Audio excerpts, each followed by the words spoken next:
The time is 6 p.m. It is Tuesday, April the 18th, and I'm going to call this special city council meeting to order. Would the city secretary please call the roll? Here. Tobias. Here. Heiser. Flores-Cale. Here. Zuniga. Here. Bradshaw. Here. Parsley.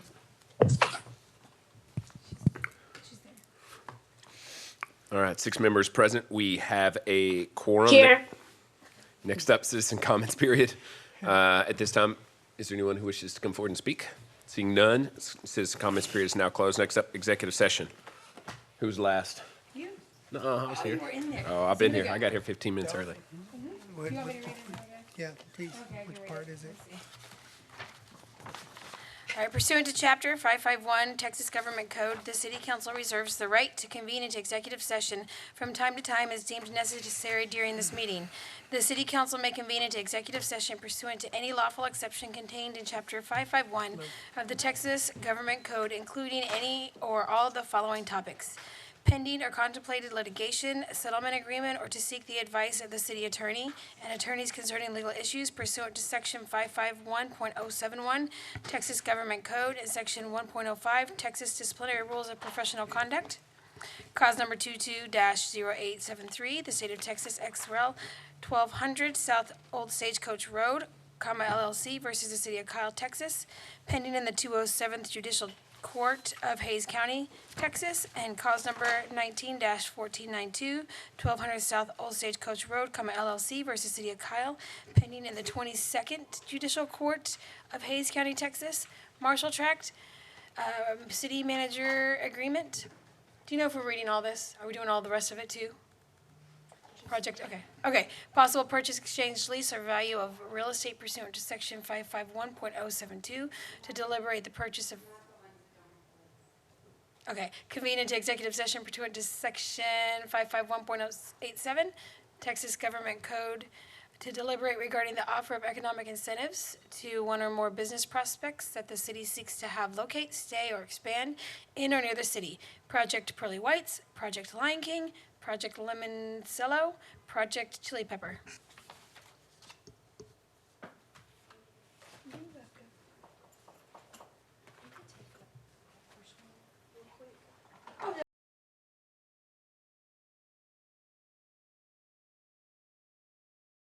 All right, I apologize for getting a little bit of a later start than normal. I'm going to call this meeting back to order. There was no action taken during executive session. There will be no action taken now. Motion to adjourn? Second. Okay, we are adjourned. Good evening, everyone. The time is 7:15. It is Tuesday, April 18th, and I'm going to call this regularly scheduled city council meeting to order. Would all please rise for the Pledge of Allegiance? I pledge allegiance to the flag of the United States of America and to the republic for which it stands, one nation, under God, indivisible, with liberty and justice for all. Would the city secretary please call the roll? Mitchell. Here. Tobias. Here. Heiser. Here. Flores-Cale. Thank you. Flores-Cale. Here. Zuniga. Here. Bradshaw. Here. Parsley. Here. All right, 7 members present. We have a quorum. Next up, approval of the minutes. Mayor, I'd like to go ahead and make a motion to approve the minutes for City Council special meeting on April 1st, April the 4th, and also the regular meeting for April 4th, 2023, including special meetings. Second. All right, motion by Mayor Pro Tem, seconded by Councilmember Flores-Cale, that we approve the minutes. Is there discussion on the motion? All those in favor say aye. Aye. All opposed? All right, motion carries. Aye. Motion carries 7-0. All right, next up is citizen comments period. At this time, we ask anyone in the audience who wishes to come forward and speak on any item to please do so. We do ask that you limit your comments to 3 minutes and that you direct those comments to the mayor and council. We also ask that you fill out a citizen comments form and submit that to either myself or the city secretary. I do have a couple folks who have registered to speak. First up, Lauren Foye. Did I get it? Lauren Foy. Foy. Okay. Yes, sir. Just go. Yes. Hi, I'm Lauren Foy. I'm the president of PALS, Peppermint Litter of Central Texas. It had come to my attention that there's an agenda item 18 that is proposed to carry out some low-cost vouchers through Emancipet. I am excited that the council and the city of Kyle are interested in funding money for their citizens to get their animals fixed. I'm here just to give you some stats on your city and what PALS has been doing to help you guys, to help you make the decision on whether or not for this funding. PALS fixed about 2,731 animals last year. Kyle was the second largest city that applied for our low cost and voucher-based services. When I say voucher, it's a free spay and neuter for Kyle residents. Out of the 2,700, 337 were of Kyle residents as far as addresses. I know there's a city and outskirts, but who had a Kyle resident on their address.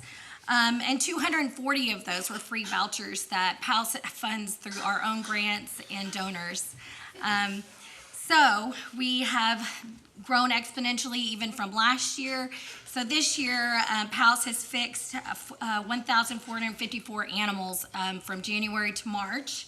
And out of those, we have fixed 144 from Kyle that had a Kyle address. From January to March, we had 192 applicants, and so we've almost serviced all the applicants that Kyle has asked for. Out of the 144, 65 were the free vouchers. The other were the low-cost option that they clicked to have. If this trend continues to grow, we expect about 700 applicants from Kyle to request our low-cost and free voucher services, and that's about 1,000 for the end of the year. I'm just excited that you guys are interested in helping your residents in this spay and neuter programs, and to consider using PALS as one of your voucher recipients. We're Hays County-based nonprofit, the only low cost and free voucher service for Hays County. We're servicing your community, and it would be really nice if you guys wanted to invest back into the nonprofit that's right here, because we're going to continue to help your constituents, and it would be nice if y'all wanted to consider using PALS if you do approve spending this money, which I think is really awesome. And that's it. Is there any questions? I know I spoke really fast because I was afraid 3 minutes was going to be shorter than what I thought. All right. Thank you, Lauren. Thank Appreciate you. it very much. All right. Next up, Sarah Leos. Hello. Good evening, Mayor and Council. I have come to you today to reach out about the Vibe Trail. I know that me and my husband spoke about this on the March 21st meeting, and we have not heard any response, so I'm coming again to speak again about it. It is our hope to connect with this council member to discuss possible alternatives to the Vibe Trail. Please let me be sure that we're not against the Vibe Trail. We like the idea of the outdoor connectivity and walking trails throughout our city. However, our fear is that by adding this paved trail where it's proposed to go, we risk eliminating many of the natural pathways that's already there and already being used by walkers and dirt bikes and bicyclists that we see. We also have concerns about the close proximity of the paved trail next to our house, as well as neighboring houses. It would be a shame to look out our backyard and see 12-foot of concrete pad where there's trees and grass growing now. Are there plans to provide a buffer between the pavement and the residents' homes? If so, how would that impact the existing floodplain? I know you can't answer these questions right now, but I'd like to meet with one of you to address some of these concerns, specifically how it pertains to the Silverado community as it goes through Silverado. After our meeting with the project designer several weeks ago and with our HOA, we have been told numerous times to approach city council about it, and nobody seems to give us answers. Truthfully, I'd like to meet with one of you to address what I struggle to see about this project versus what's actually being built. Perhaps that could have some resolution and peace of mind for me and our residents and our neighbors of Silverado, and that we're working together with the City of Kyle rather than trying to butt heads against each other. Thank you. All right. Thank you, Sarah. That's all the citizen comments forms that I have. Is there anyone else who wishes to come forward?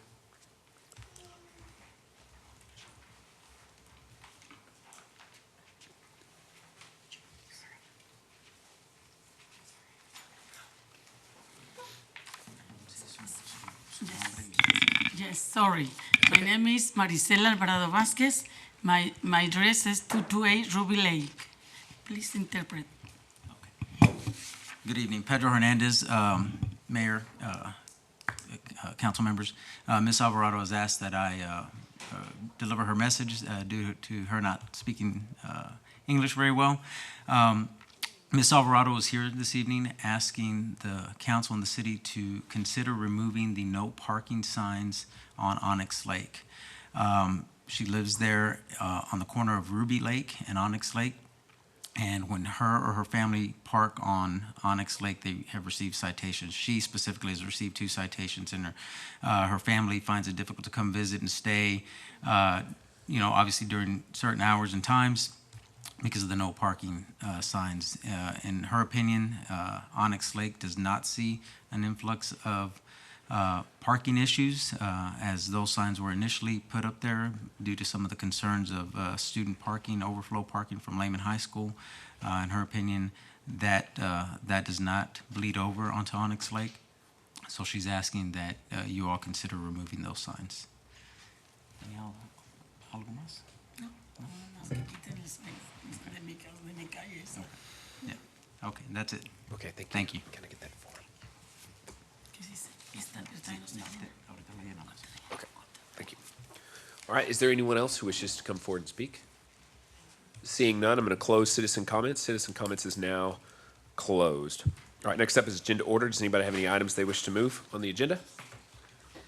All right, seeing none, we will move on to presentation. Agenda item number 5, National Crime Victims' Rights Proclamation. Councilmember Flores-Cale. All right, thank you. All right, I'm just gonna read my proclamation. Whereas the first National Crime Victims' Rights Week was proclaimed by President Ronald Reagan in April 1981. Whereas the impact of crime or traumatic event can lead a lasting physical, emotional, or financial impact on people of all ages, genders, abilities, and of all economic, racial, and social backgrounds, anyone can be a victim. Whereas the term victim is more than just a label and has a legal standing and protections that go along with it.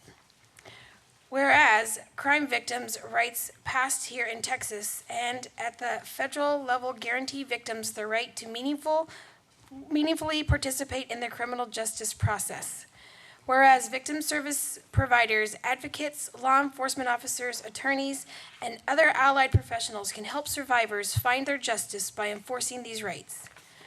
Whereas victim service providers and allied professionals can reach more victims through innovative, trauma-informed programs such as telehealth services and multidisciplinary teams. Whereas victim services providers and allied professionals can increase access to victim services and compensation in areas that have been historically underserved, marginalized, and adversely affected by inequality by implementing culturally responsive services. Whereas entity and inclusion are fundamental prerequisites to survivor care and survivor-led services that provide victims with opportunities to share their experiences are essential blueprints for support. Whereas National Crime Victims' Rights Week provides an opportunity to recommit to ensuring that accessible, appropriate, and trauma-informed services are offered to all victims of crime. Whereas today, the City of Kyle wishes to commend our Victim Services Division, consisting of a victim coordinator and an advocate. The duo supported 717 individuals last year with some of the following traumatic events: sexual assault, harassment, survivors of homicide victims, and victims of family violence. The Kyle Police Department Victim Services Division has also assisted their agencies with their victim service needs to best support victims within the Hays County community. Whereas the City of Kyle wishes to commend our Victim Services Coordinator Kelly Barron and our Victim Services Advocate Hannah B. Bickford.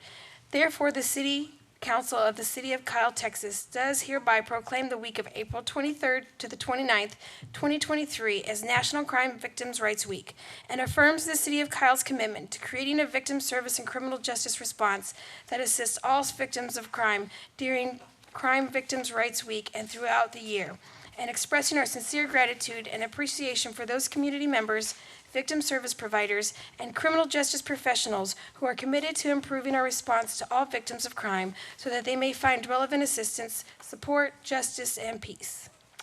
And with that, I would like to have Chief Barnett. And I believe we have our coordinator here. Is anybody else here? There we go. Yes, and if they could come up and just introduce themselves and maybe a brief explanation of what they do. Absolutely. Thank you, Mayor and Council. Jeff Barnett, Chief of Police. I'm happy to have with me tonight Hannah B. and Kelly, who are our Victim Services Coordinator and Liaison. They do amazing work. They served over 700 people last year in the city of Kyle with their services, and I'll let them talk a little bit about what they do for the community and our citizens. Thank you, Mayor and Council. My name is Kelly Barron. I'm the Victim Services Coordinator here for the Kyle Police Department.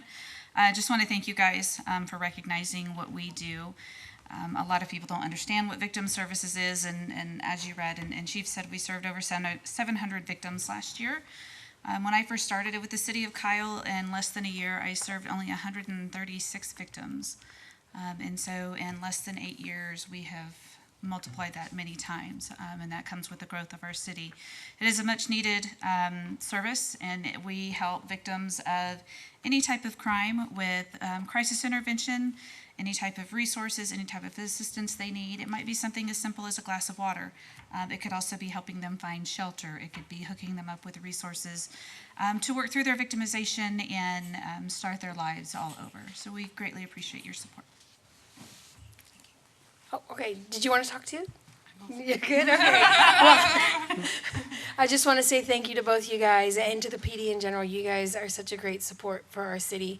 I firmly believe if you can't feel safe in your city, then it really doesn't matter what amenities or economic development you bring. So thank you to both you guys and to the police in general. Thank you. Thank you. Thank you. Can we take a picture? Yes. We can do it up here. Can we do it up here? Is that okay? Yeah, that's right. Because I feel like we have to squeeze every time we get down. Here, do you guys want to hold this? Thank you.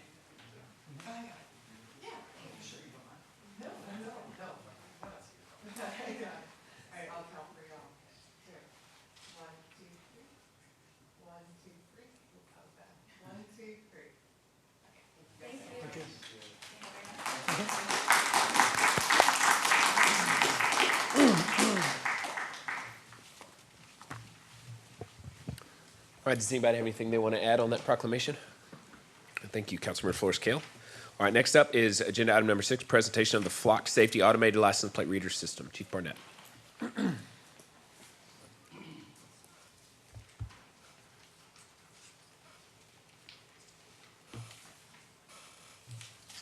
Thank you, Mayor and Council. Jeff Barnett, Chief of Police, for the record. And I will also be joined by at least one representative of Flock Safety, perhaps two. Connor and Hector may be online joining us as well. We would like to present a topic for you tonight for consideration to use technology to help our police officers help keep our community safe. This type of technology has been around now for a number of years, and the police department has done a lot of research to make sure that as we pursue information about this technology, that we find a company that is reputable, a company that provides the service that we need, the safety that we need with the data collected, and provides a service that we think can help our police officers and maximize our resources, as well as allocating personnel appropriately and, as stated, to make our community much safer. The topic that I'm talking about is automated license plate readers. This topic has been discussed here in this council chambers many years ago, but I want to tell you what we are discussing tonight is different than what we talked about in the past. This is not the same program that we looked at about 7 years ago or so. At that time, we looked at a program that would mount cameras onto the police cars, and as the officers drove through the community, those readers, those systems, those camera systems, would read license plate numbers, keep that data, store that data, and if we needed it for crime investigations or something in the future, the officers and the investigators would have access to that. There were some limitations in the length of time that we would keep that, but also, and more importantly at that time, it was to alert police officers to stolen cars, to cars that were wanted or being looked out for by law enforcement, perhaps because of a missing person or a kidnapped child, or some other need for law enforcement to be aware of that car's presence in the things that I just mentioned. That program didn't really work out. It wasn't the best need and best suit for the city at that time. There were some other components that were involved with collecting payments for warrants and other things that were just outside of the scope of what we wanted to do with that kind of program. What we have here before you today is a company called Flock Safety. Flock Safety is used all across the nation. Very specifically, it is used in our neighboring agencies here in Hays County and in Central Texas, but again across the nation and across the state. Flock Safety is offering us the use of technology for fixed mounted cameras that we would place in geographical locations of the city where we need to, for example, the business district.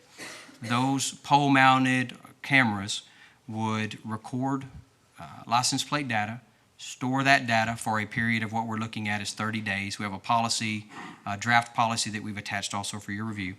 Keep that for investigators to use to help solve crimes. It would also alert our officers that are on patrol in our dispatch center of incoming stolen vehicles into our community, of incoming vehicles that had a missing person in the vehicle or, again, missing or endangered children, things where law enforcement are already aware of the vehicle, they're already looking for the vehicle.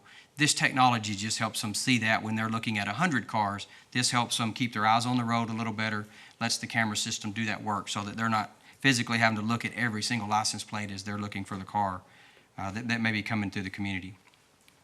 I'm going to turn it over to them to go walk through a short and brief presentation about their technology, and then I'll come back to you. I would like to remind the council that this item has been within the police department's approved budget. This is the second year. We weren't ready to bring it to council last year and present it for discussion. We were still working through the process. We feel like we found the right company, the right product, the right safety protocols, the right protocols that our community would want us to have in place with this technology, and that's why we're bringing it forward again this year. And as a reminder, we do have an allotment of funds, $50,000 that was approved during our annual budget process already in our budget, so we're not asking for money. Tonight is only a presentation, so we're not asking for a decision either. We're just trying to make this technology aware to the council and share the type of information. And if I could turn it over to let them walk you through their brief PowerPoint, give you the good description, and then I'll come back and talk to you about how that applies to the Kyle Police Department. And Connor, if you're online, if you could join us, and I'll let you or Hector take over. And I see Connor's here on the screen, and I'll turn it over to him, sir. Yeah, I'm here and available. Do we have a PowerPoint that's ready to move through? Or is that me taking you through? IT has it attached to the council packet, so we'll see if we can give them just a second to switch over. And if not, we may ask you to share your screen. Okay. Are you comfortable sharing your screen? Let him share it. Okay, Connor, can you share Yeah, this? we can do that. Okay, thank you. While you're getting it set up, I'll kind of continue to share this information. Are you about ready, you think, though? Just give me 1 second here. Yes, sir.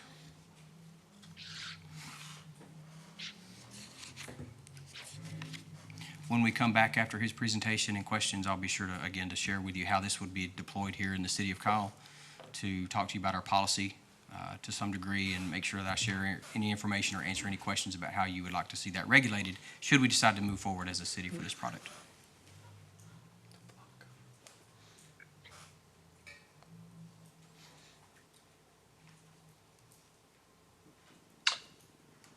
Looks like I'm having a little trouble here.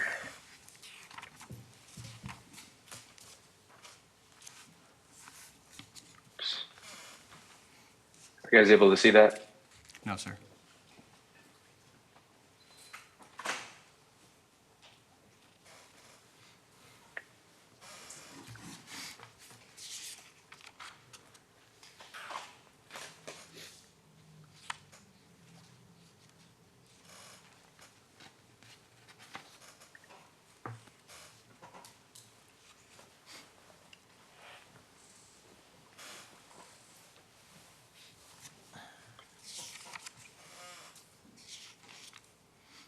All right, how about now? Yes. Fantastic. Yes, you're good. So, Council, appreciate you giving us the opportunity to approach this evening.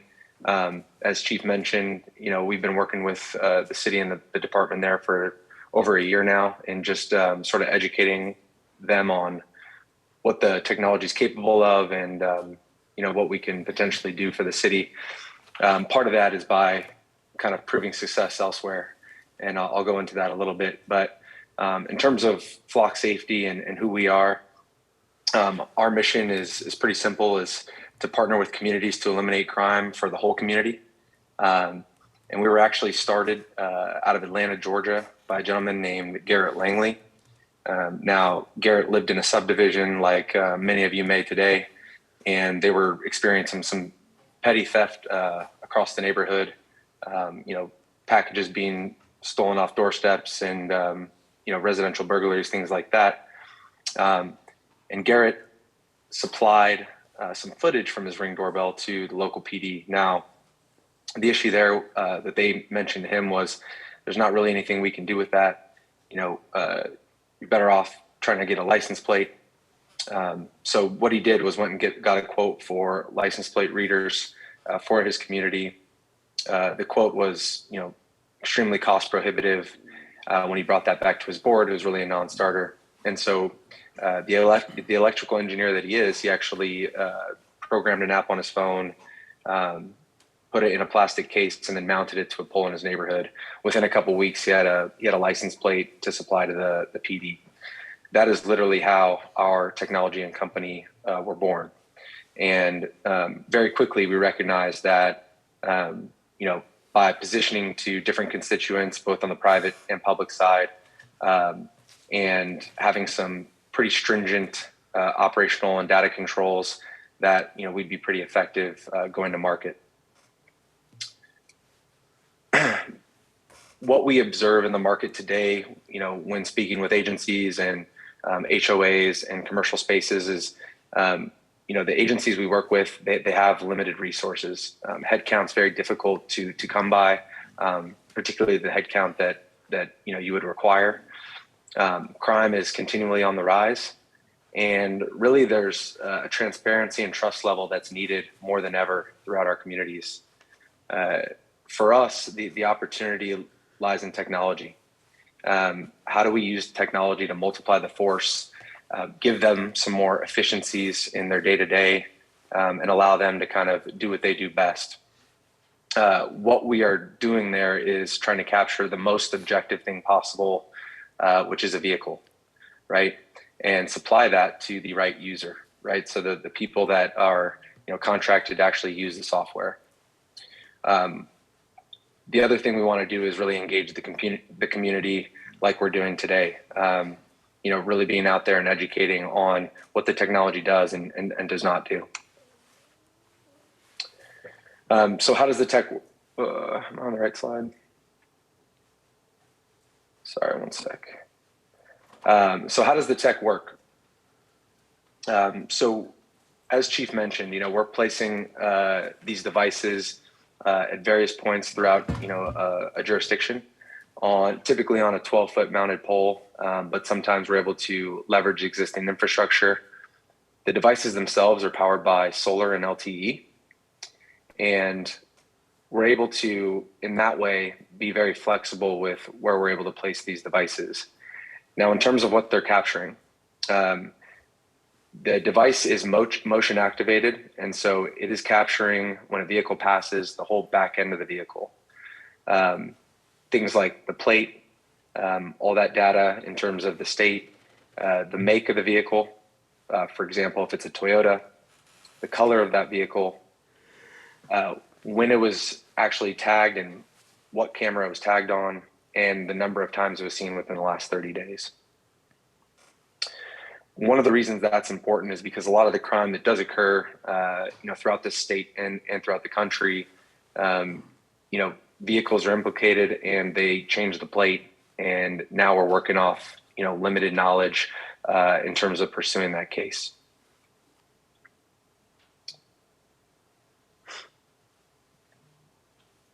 And there's an example of what we would capture. What we are not capturing, as importantly, is no people, right? So we're not capturing any facial recognition. This is not for traffic enforcement. It's strictly for crime prevention and reduction. Another kind of point to hit home on what the tech is and what the tech is not. So we are strictly license plate recognition and vehicle recognition.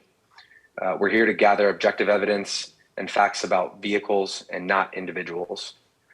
What we're able to do with that is alert police officers efficiently about those wanted vehicles, whether they are on a national database, and then we're able to use those to pursue these crimes and solve them very efficiently and quickly. We're doing all that within local and state laws. Again, the tech is not here to recognize individuals. It's not tied to any personal identifiable information, and it's not used for traffic enforcement. The thing I do want to hit home is, flock safety thinks very stringently on retention. We know that this technology is powerful, and so what kind of safety protocols do we have in place to help our agencies kind of reduce liability? So the data is stored for a rolling 30 days, right? It automatically deletes every 30 days. And so we're not, obviously hoarding data that way. So how does this technology prevent and eventually eliminate crime? First of all, it's proactive, right? We have real-time alerts. We're talking inside of 10 seconds when a stolen or wanted vehicle passes through a device and enters the city, we're able to notify officers immediately. So if there's an Amber Alert or, again, a stolen vehicle or a homicide with an implicated vehicle attached, we're able to get that information into the right hands immediately. It's also, effective for investigative purposes. We're seeing clearance rates increase dramatically, and then eventually seeing crime rates decrease. And all that means eventually is, it's a deterrent for crime in the future. Once criminals and the folks we don't want entering our jurisdiction find out about this and see kind of how powerful it is, they're really not even trying, right? They're not even entering the community. And all that's to say is really just, we're trying to continue to mitigate risk. Again, we think about, ethics just as much as kind of the technology that we build. Of course, we're trying to be innovative. Of course, we're trying to be cutting edge. But we are, doing that in a way that we know there's sensitivities in each community. We know that, again, technology is powerful. So with that, the footage that is captured is owned strictly by the agency and the city. It will never be sold or shared by Flock Safety. So again, we never sell third-party data. The retention, again, is 30 days, then deleted. The short retention period ensures that all data not associated with the crime is automatically deleted and unrecoverable, right? So what we're doing is, again, taking human bias out of the crime, out of the crime solving, by detecting objective data, which is that vehicle, and detecting events that are objectively illegal, right? So a stolen vehicle, pretty clear cut. And that's what, we want to stay pursuant of. All of this data is stored in the AWS cloud. That's government cloud. It's end-to-end encrypted. There's a search reason that is required for every search that's conducted within the software, right? So we keep a tight audit trail of what's being done. That's tracked on a per user basis. Again, no facial, not predictive policing, no personally identifiable information, only information tied to vehicles, not used for traffic enforcement. We're not connected to any registration data or third-party database like Carfax or the DMV, okay? The other thing that we have provided in the past is a transparency portal for the community, which we build on spec. And, that's something that, we're here to do if the city has a preference to do so. A little more insight on the transparency portal. Part of what we're trying to do is again, educate the community as much as we're trying to help the, local department. And how do we do that with, solving crime and clearing cases? That's really how, we're trying to measure ROI. So we're able to, again, track the number of reads that were entering our jurisdiction, obviously track the number of, hot list hits, but also how do we do that in ethical use and include the community. So the transparency portal, again, it's customizable. It's really just a URL that we create and we make public, whether we post it on, the city website or, Facebook page. It's there for, anyone to go ahead and check. We want the community to know what's kind of deployed within their borders and what their local departments are using. And again, all of our reporting functions are there for our departments to kind of leverage the data and really the success that the system produces. So I know that there's been, maybe some pitfalls with LPR in the past. Again, we're trying to mitigate that by leveraging the data that we capture and hopefully turning that into, ROI. And again, all these searches are tracked. That audit search history stays, forever. So we have the rolling 30 days in terms of the data wipe. The audit search never goes away.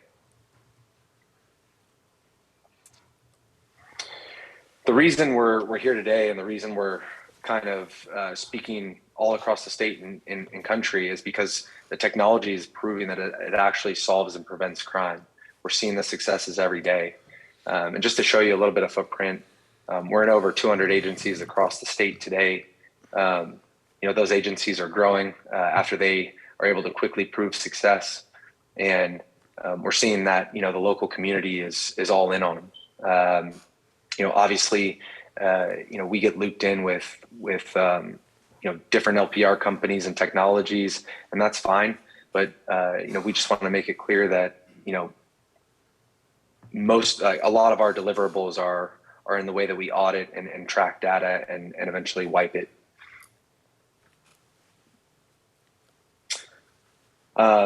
In terms of, some of the success stories, we can go up to Louisville, Texas, where a couple, they were set to get married and they were doing some last minute shopping for their wedding. A shoplifter switched out their carts and took the bride-to-be's purse with their wedding ring and thousands of dollars in cash. The PD arrived on scene, viewed the security footage, and they were able to get a clear vehicle description, but not a license plate. And that's kind of the important piece. The officer then used that description of the vehicle and filtered for the footage in Flock and eventually got a plate. They set a custom hot list alert for those vehicle filters and that plate, and they made a stop where they found the stolen goods. All is that to say that the couple found justice within a few hours. They had a happy wedding the next day. The thief was arrested. Out in San Bruno, California, in January of 2022, five suspects attempted a smash and grab at a jewelry store, but they were chased off by the owner. The suspect vehicle was identified using Flock. The PD there thought the suspects would try again, potentially more violently, and so the vehicle was placed on a custom hot list. The department there received a real-time alert that the suspects were returning, and officers were able to locate the vehicle within seconds, preventing another attempt, just to show that kind of real-time notifications and their ability to respond and obviously prevent that theft. This was kind of a heavy story out of Atlanta, in Georgia, in Chambly, where our company was founded. And again, I mentioned the use case of Amber Alerts, which is, happens a lot out here in Texas. But essentially, it was a stranger on stranger abduction. The mother of the child was able to grab limited vehicle details. I think it was a white SUV. She was able to supply the local PD with that information. The Flock administrator for that department was able to run a search. And he actually found the vehicle, but it was registered to, the wrong plate. After conducting a broader search amongst different networks, they were able to identify the vehicle on multiple tags and gather path of travel. We're able to gather, just as a little background, a path of travel for the previous 30 days.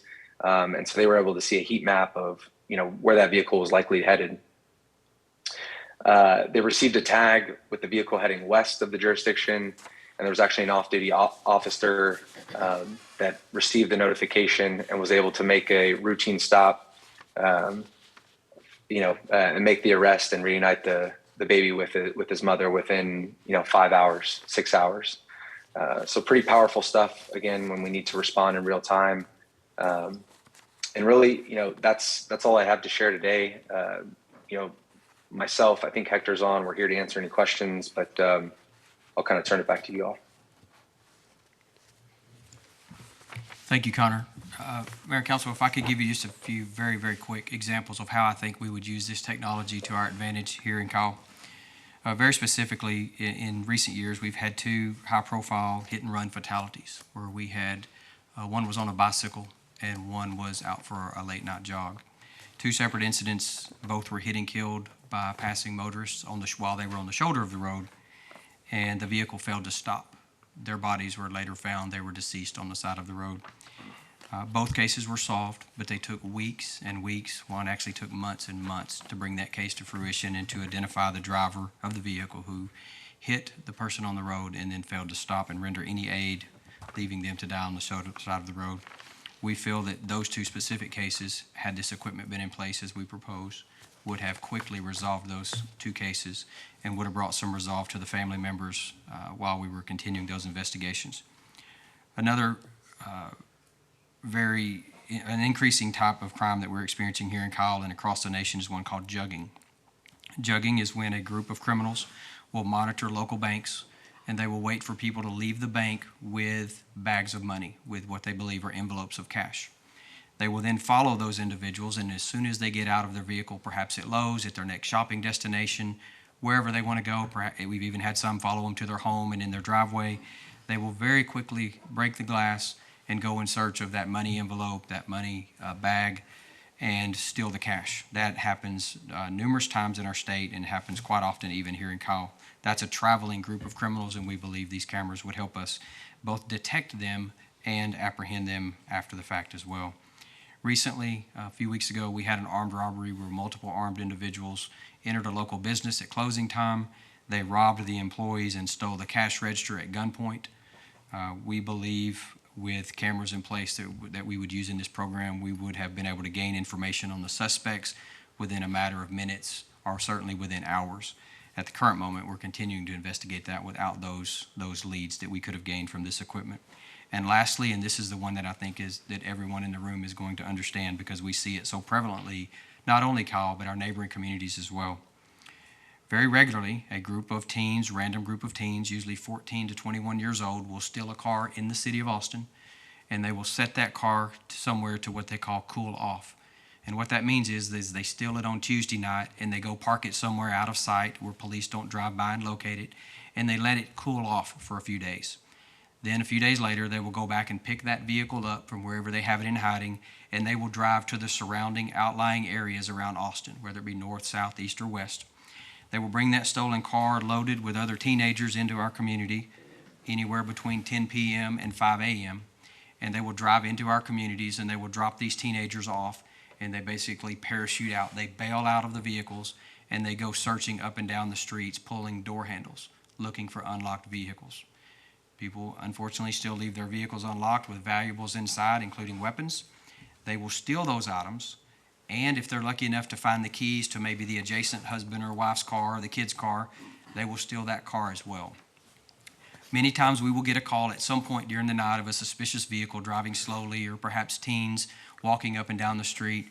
We get into the community only to ultimately get into a high-speed pursuit with the vehicle loaded with young teenagers as it makes its way back into Austin at 100 plus miles per hour on the interstate.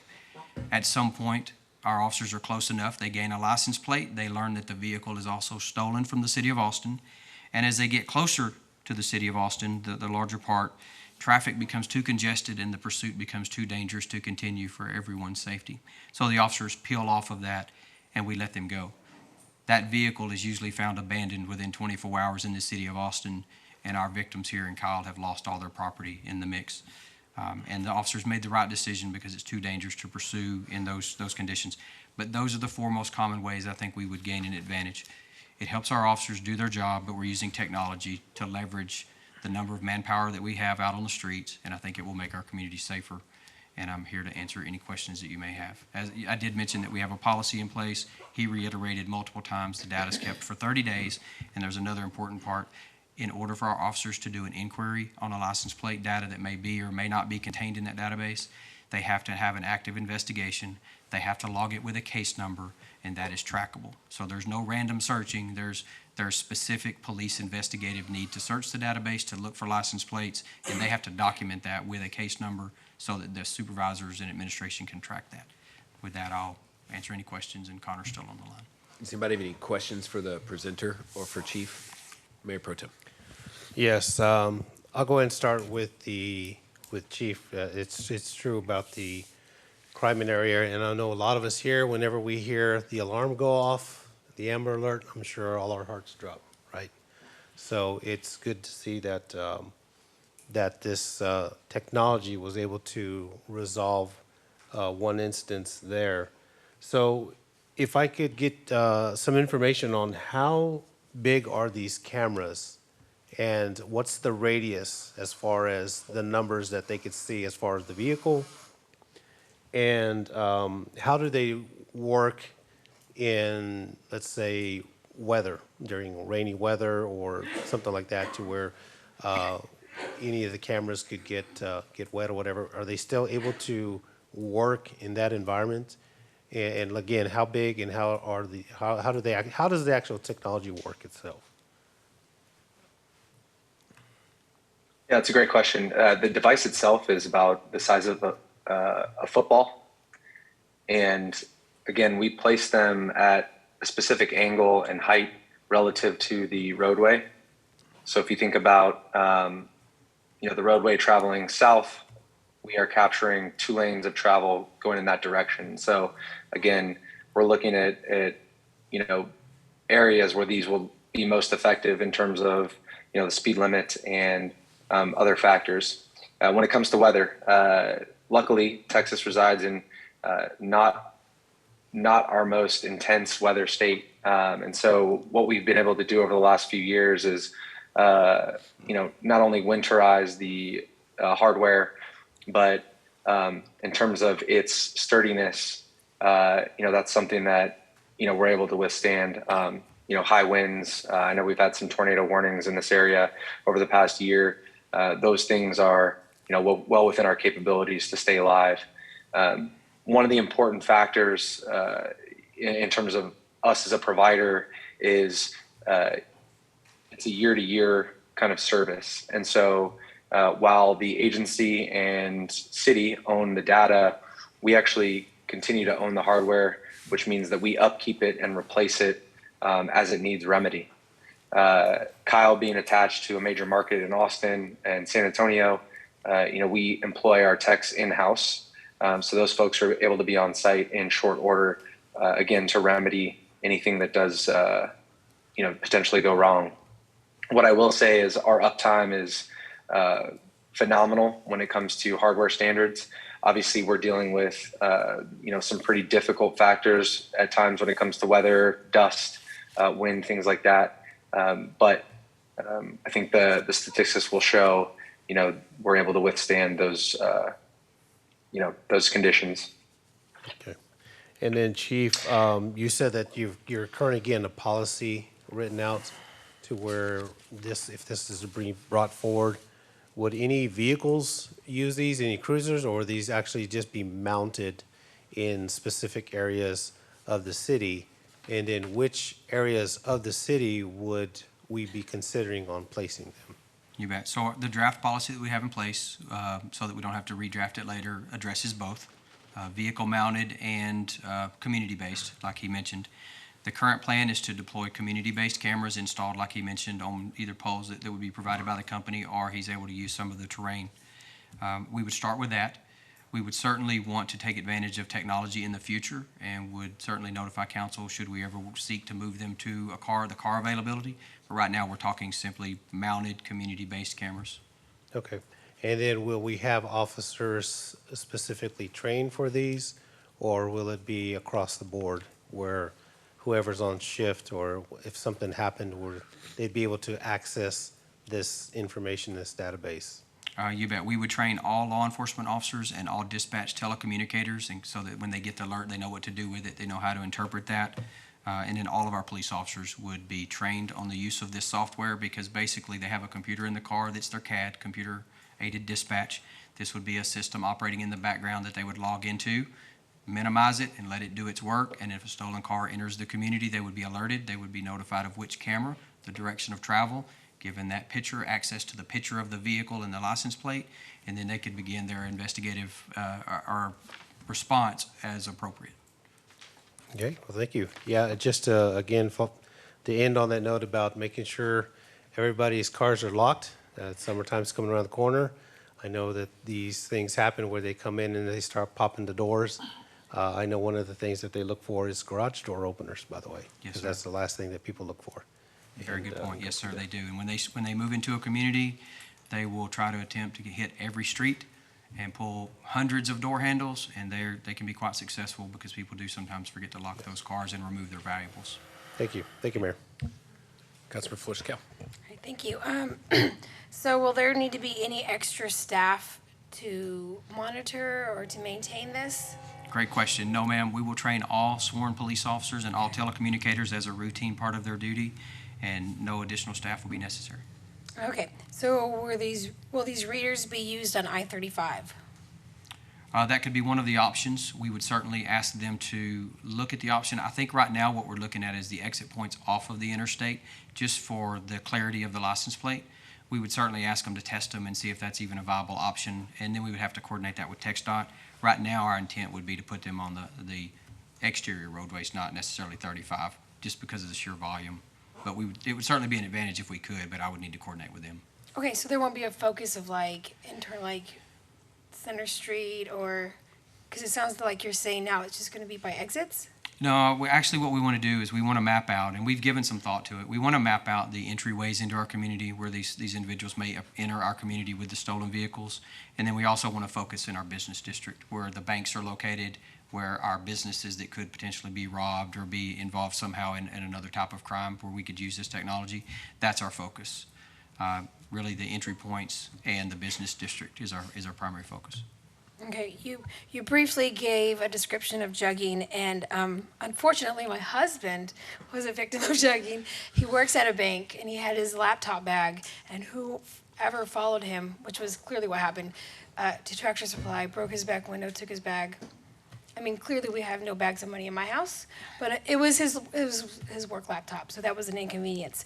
Can you give me some kind of example, specifically with the last situation that you talked about there being a robbery at night, how this software would be beneficial as opposed to just knowing a license plate, like from a camera? Absolutely. So that night, this was near closing time, approximately 10 p.m. Multiple armed men that were covered from head to toe with masks and gloves came in armed with multiple firearms. They absolutely scared and robbed a group of employees who were in the business by themselves, in as much as they even chased them out of the back door and pursued them for a short distance while they ran outside and hid for safety. Because they did not have any cameras on the exterior of their business, they were unable to get a good look at the vehicle. But had we had these cameras in place in our community, we think we could have narrowed that down to a small select number at 10 p.m. in that particular business area.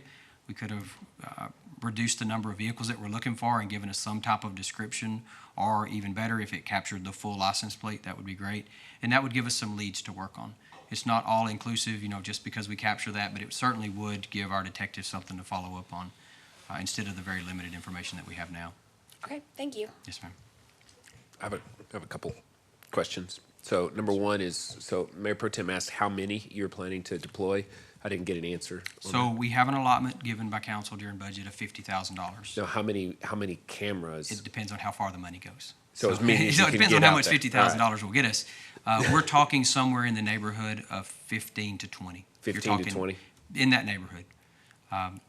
Yeah, we'll have to get the latest pricing, but that puts us in the neighborhood of about 15 to 20. And when you spread that out amongst all of the entryways into our community that are major thoroughfares, and then you throw a few in the business district, we will run out pretty quickly from that small number. You'll see it doesn't cover every point. We won't be able to solve every stolen vehicle entering, but it'll give us a good head start. Your intention would be to increase that number with following budget years? You'll be making requests for more, I assume? It could be if we find really good success with the program, as I think we will, as we believe that it shows that it justifies itself. Does the policy that you have in place limit you in any way in terms of where you can put these or how many you can put them, so long as it's on a public road? No, sir, it doesn't. It just talks about more about the usage and the manner in which we can use it, the storage So, of data. so it's conceivable that you could have cameras on every street in this, we'll call it every major street in the city of Kyle, running surveillance on our vehicles 24 hours a day, 7 days a week?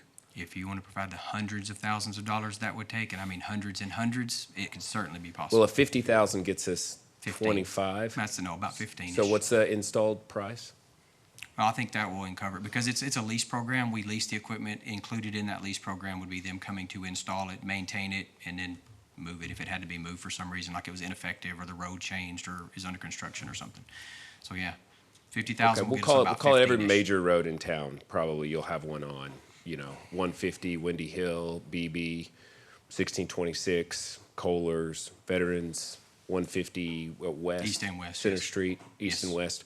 So if you have a vehicle in the city of Kyle, you will have your vehicle's photograph taken everywhere you go, every single time you go past one of those. And That would be the intent, yes. And we're supposed to trust that, and it doesn't matter if you're criminal, not a criminal, suspect, not a suspect, have a warrant, no warrant, good, bad, or indifference, you will be surveilled on our streets. These cameras would absolutely capture it. If So- they're doing their job, yes. Okay.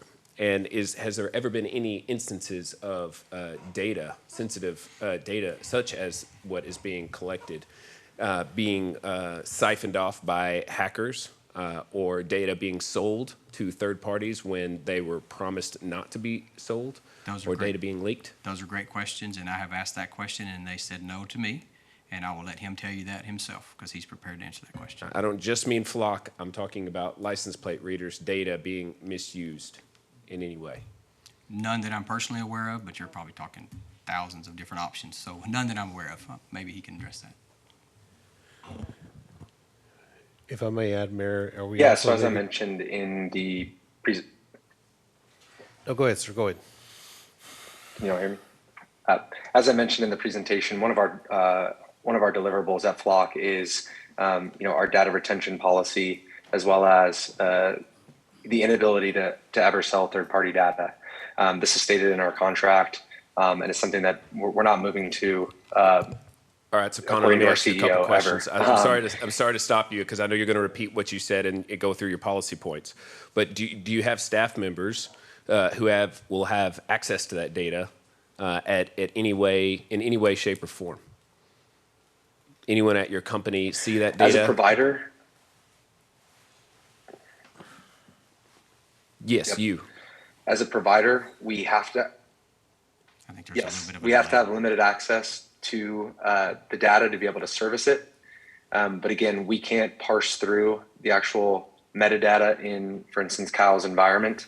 And so, no, there has not been an instance of that. We have strict protocols internally in terms of what we're able to do and what we have access to. And so the answer is no, that's not possible. Not possible. Okay. Find that hard to believe that it's not possible. I mean, we're reading news reports right now currently of major surveillance being compromised and Americans' individual rights and secrets being compromised at a much higher and more sophisticated level than the flock system.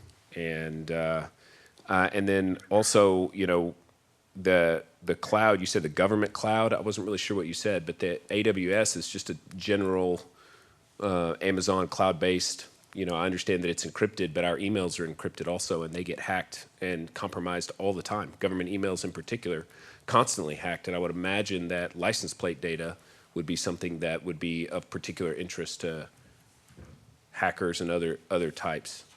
Have you ever had a situation where there have been attempts made, or that you're aware of attempts made to procure the data? Yeah, and I want to be clear. I thought you were talking about internally at Flock, that data to be misused. That is not possible. In terms of a data breach or hack, that has not happened to date. All I can tell you is that we have the highest level of encryption that is allowed through AWS GovCloud.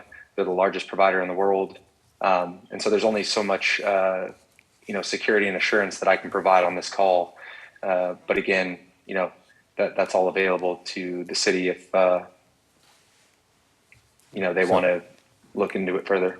So those are just my questions to get folks thinking about why it is that the city council said no to license plate readers in the past. As far as I can tell, this is not a better program in terms of safety and security or surveillance. This is what was proposed in 2016, multiplied by about 10.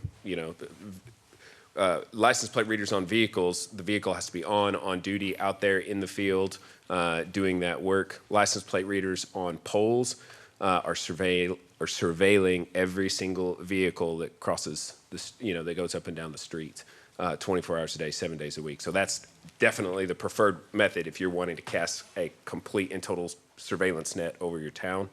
I can see the attraction. So I just want to say that I can see the attraction. All the different stories. I mean, I think there are other stories that aren't being proposed here, which is why I brought up certain stories about how people's information gets misused by companies just like this all the time. I mean, all the time. You can just think of the stories of how this might be misused. But we're being told can't happen, won't happen. I find that, I think that's optimistic in order to get the assistance that you want. But that's the reason why that we said what we said at that time. I don't think there is a guarantee on data privacy. So, Councilmember Zuniga, I think you wanted to say something. Are you good? Same thing. I was concerned about the surveillance of vehicles where you start to pick up patterns or on the street, camera 24 hours a day. Chief, have we talked with the county about any kind of agreements if we were to do this? I remember there are some license plate readers already installed in certain areas of our city, right? There are, yes. So, is the county No, willing not to- in the city that I'm aware of. No, I believe they have them outside of our city limits, in the rural areas of Hays County. How has the county approached this? Would they be willing to go into some type of agreement? I don't really think necessarily an agreement is necessary. Are you talking about them sharing information with us, or we sharing it with them, or what? What kind of agreement would you want them to Some do? collaboration on flock system technology. What they've done with other cities, because the other cities in our county already have these as well, where we are the whole in the county. The county covered theirs, and each other city entity covered theirs. Okay. Additional comments? Councilmember Parsley.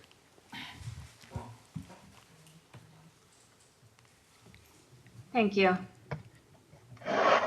Is there any reason why we are only keeping the data for 30 days? Because I was reading that, most license plate reader systems have up to 30 months to keep it. And the reason I'm asking this is because I would expect at some point we see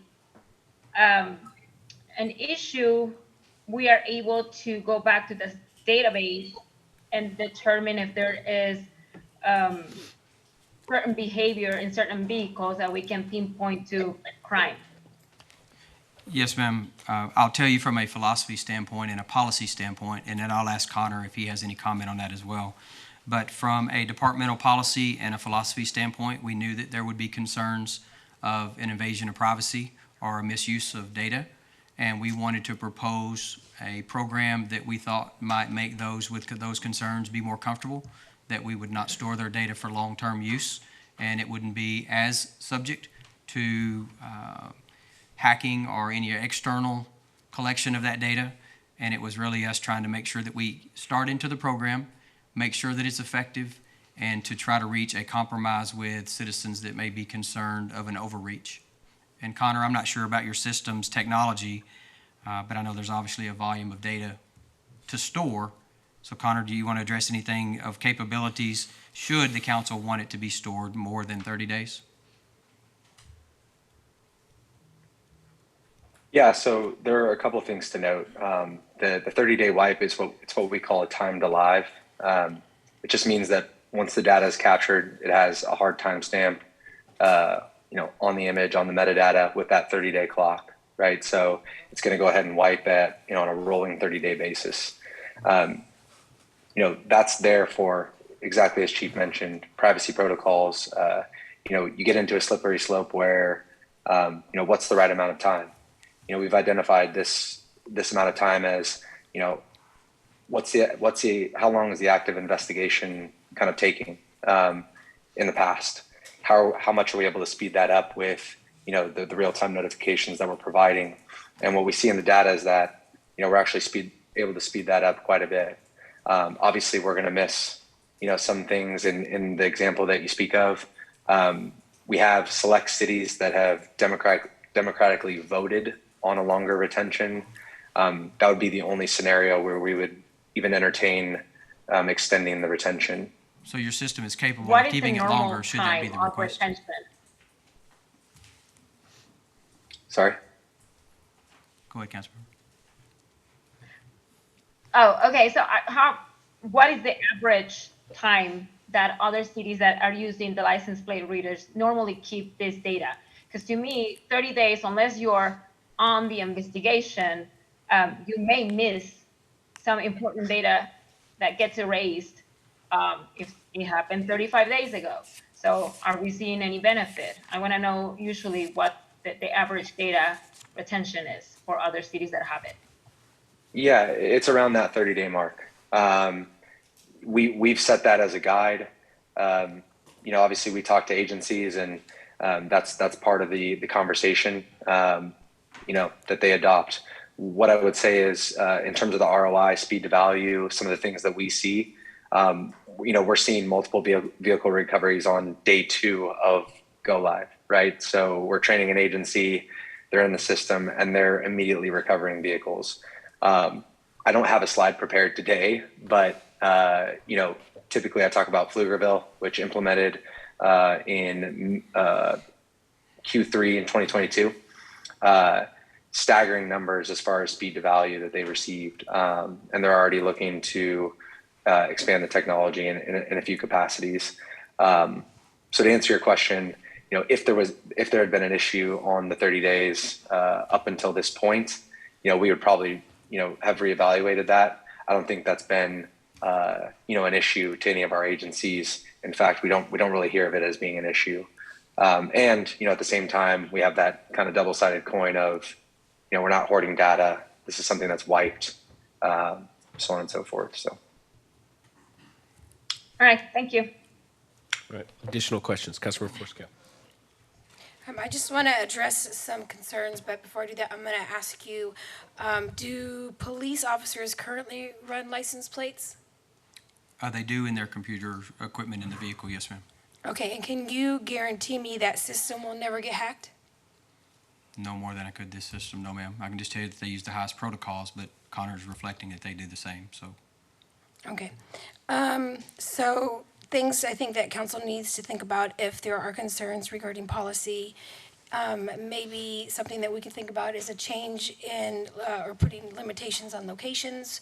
Maybe we could put limitations on how many cars get this, or where we put those cars. Data leak is a part of life in general. Whether he runs the plates or the machine runs the plates, that information can get leaked. I don't know how long the city holds that information. I think 30 days is sufficient. It sounds like Councilmember Parsley may want it a little bit longer. And I'm okay with that too. It does take time for our officers to investigate, and I don't know if 30 days is going to be enough time, but the good news is we now have an oversight committee. So at the end of the day, if we decide to go ahead and implement this with limitations on locations, we could try it out for a year, and then we could have our oversight committee look into the usefulness or any possible complaints that have to go with this. If we're going to have a committee such as the oversight committee, I think we should make sure that they're fully worked all the time. And so I think there's a lot of things different from 2016 than are today, and I think there are things that we can think about as far as implementing changes and policies that we can find a good balance somewhere. At the end of the day, I think the police are like surveillance. Nobody really appreciates them until they're needed. And I'll tell you, I have 3 kids and 2 grandkids, and in the event any of my kids are missing, I wouldn't care less where you stick a camera, as long as I could assist in finding anybody that's missing. So I'm not opposed to this. I do understand the concerns. I would totally address the concerns and hope that we can find a middle place. But overall, it's the will of the council. So we'll see at the end of the day if it comes back what the majority of us appreciate. Mayor Pro Tem, do you have comments? No. All right, thank you, Chief. Thank you. Thank you. All right, next up, Arts and Cultural Commission updates. Colleen Tierney.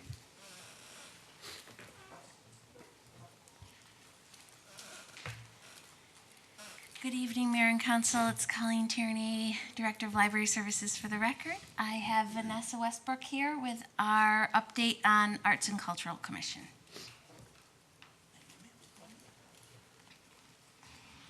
Good evening, Mayor and City Council.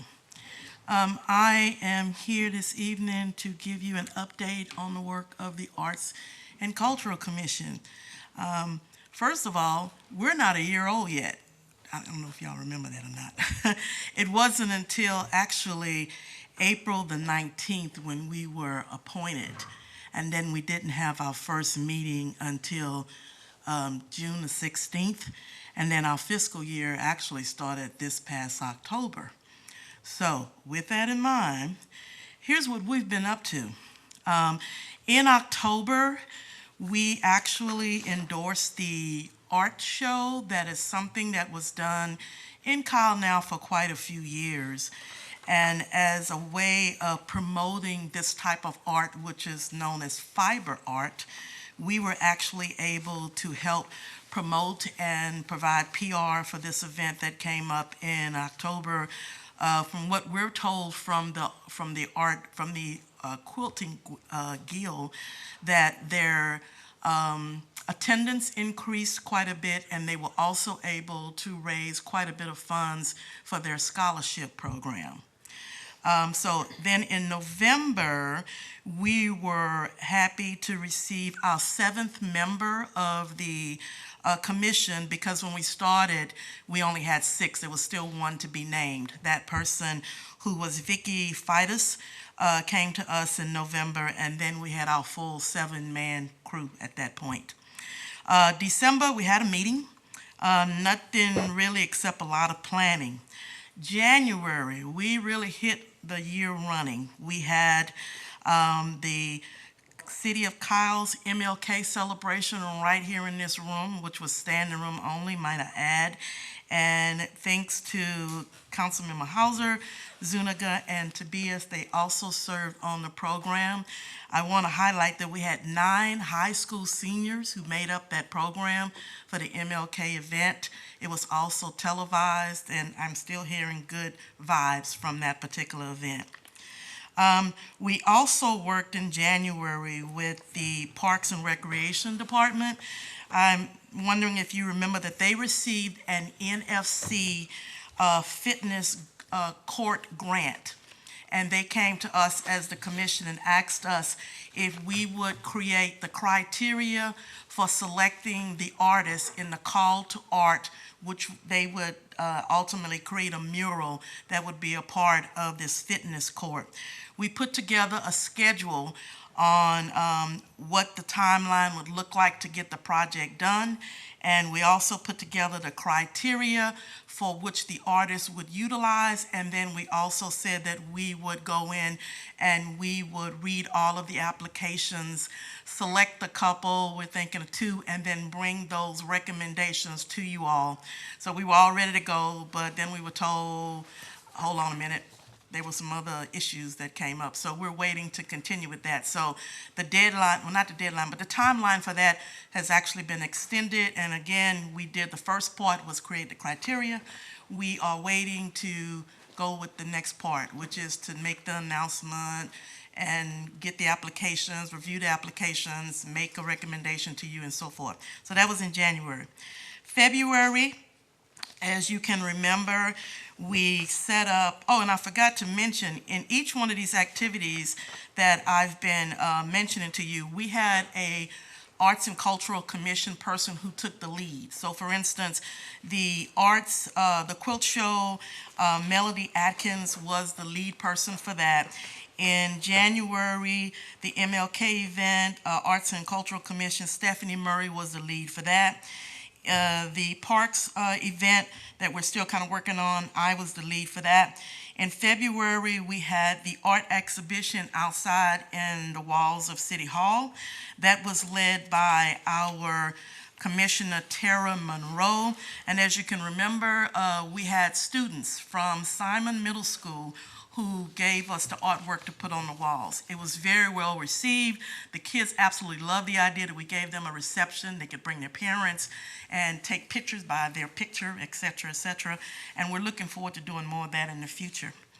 We also had the Peace and Progress event that we co-organized with the Communication Office for another year.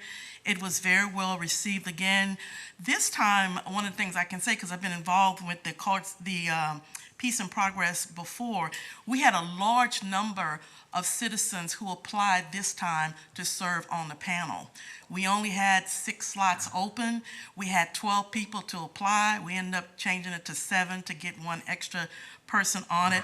And so that was very pleasing for us that we had so many citizens who lived in the city of Kyle who wanted to participate in that particular dialogue. It went extremely well. In March, we met regularly. Now, one of the things that happened in March is when I came to the March meeting and we were talking about our budget, Mayor Mitchell, you mentioned about the wall where tenorials were and look into it, and I said I would, and I did. I actually asked some city staff about what could we do and that sort of thing. Well, it's not there anymore, so I don't have to report on that now. But we did look into it. And I can tell you as a material science engineer, I had some reservations about doing anything with the wall as far as repurposing, but we did get some city staff who were involved in planning, engineering, et cetera, to kind of tell us, you know, where we ought to go next with that. So I'm moving on from that one. April, which we're still in, we had an excellent artist reception this past Saturday. It was at the depot across the street. The idea behind it was to put the word out about the Arts and Cultural Commission. We had over 40 people to attend, and we have established a database to get artists to join our database to be able to find out information about various things that are happening in the world of art in the city of Kyle. It was very exciting, lots of networking going on, people who had just moved here who have artists as an amateur and artist for something that they just do as a hobby. They all joined together to have great conversations. And we talked about our next event, which is coming up, because as I move to May, we've already established these 2 things and they're being advertised.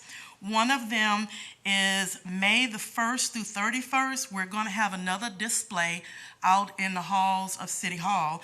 This time, the art exhibition will focus on professional artist Anna Martinez Bowling. She lives here in the city of Kyle. She's currently working on opening a gallery, which won't be open for a few more months. But her artwork will be displayed to celebrate Cinco de Mayo here in the city of Kyle.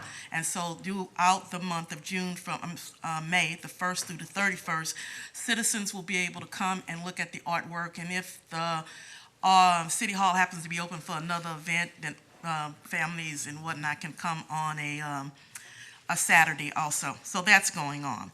And then the other thing that we're having is also scheduled and already up and running is May 13th. We're having an all aboard calling all acrylic artists. And this event is an opportunity for up to 30 artists to come over to the depot across the street, and they will be painting a perspective of the depot, inside, outside. They can choose their location. We will provide very basic materials for them, and we hope that we get lots of the public to come out and see artists in action. They will actually be painting using acrylic art. That's the medium that we want, and we also are going to provide 16 by 20 size canvases. Everything else they can bring on their own. And so we're hoping that the public will come out and see people in action actually creating art. We will then take those art pieces that are done, up to 30 of them, and we will be putting them in City Hall along the walls the month of June so that the public can come out and see all of these different perspectives of an historic icon that we have here in the city. So that's pretty much what we've been doing since we've got up and started. Might I add, we're not a year old yet. And we've been moving and grooving. One of the things I want to mention lastly was that this particular sign has been put up in businesses, ACC, even in Buda, and it is a QR code where if you are an artist, you can come get on the QR code, and this takes you to our database. You enter all of the information, and then we're storing that information to be able to use it to send out the word when we have special call for artists and those kinds of things. So everybody in the city was very supportive in putting this up on their bulletin boards, etc. And we're looking forward to, actually we had two. We had this up for the first time on Saturday at the event, and then we placed it around the city, and I actually had two more additions of people who took the QR code and sent that information to us. So hopefully this will continue to grow our database. If you remember correctly, when I was here in March, I gave you a budget of how we were going to basically be spending the money that we were allocated. One of the things that we have that I'll leave you with is some art around the city. We did set some money aside to look at perhaps putting art in 3 different places around the city. What that's going to look like, I don't know just yet. We're still talking about that, but we hope to get that up and moving before the fiscal year, that there will be 3 points that we can bring to you and say, we recommend these 3 spots because of these reasons, and here's what potentially we can put. We're looking more at sculptures, I think, more so than murals at this time, because, you know, murals you need a big space for, and we've got lots of spaces coming, but we don't have them right now to have a call for an artist. So that is my report. Any questions? Does anybody have any questions for Ms. Westbrook? Mayor Pro Tem. Thank you. I know this was an agenda item that I brought forward to get an update, but I want to thank you, Ms. Westbrook, and the commissions for all the hard work you're doing. I remember Councilmember Flores-Cale was on the original task force to bring this. You know, we wanted to bring out and showcase the artists that live in our city, and it looks like it's being done. And I want to thank you so much for that, because it's starting to grow, that we're starting to get noticed that, you know, there's a commission and so forth. So I want to say thank you for the update very much. Thank you. Anyone else? All right, thank you. Thank you. Thank you. Great job. Thank you. All right, next up, City Manager's report. Mayor, Council, for the record, Jerry Hendrix, Interim City Manager. I'd like to start off tonight with our Parks Department, and Claudia Rocha, our Special Events Manager, will be stepping in for our Director, Mariana Espinoza, this evening.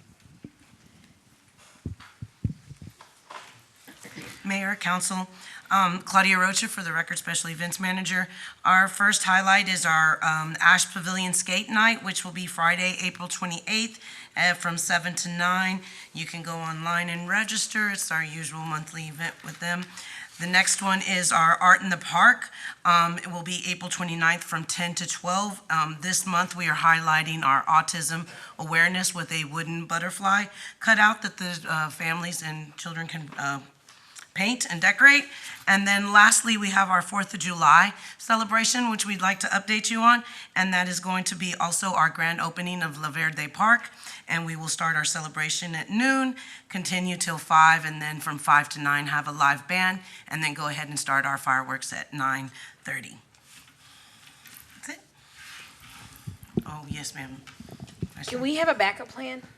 Yeah, in case Laverde's not ready. Yes, ma'am. I'm not joking. I'm being serious. Already- I just want to make sure. You're right to be okay. serious. Already Okay. working on it. Yeah, if we can have just a, hey, it's gonna be changed, and I'd rather be safe than sorry. I don't want Yeah, this to be some kind of We have one, brick yeah. train. Thank you. Yes. Thank you, Claudia. Next up is Colleen Tierney, our library director.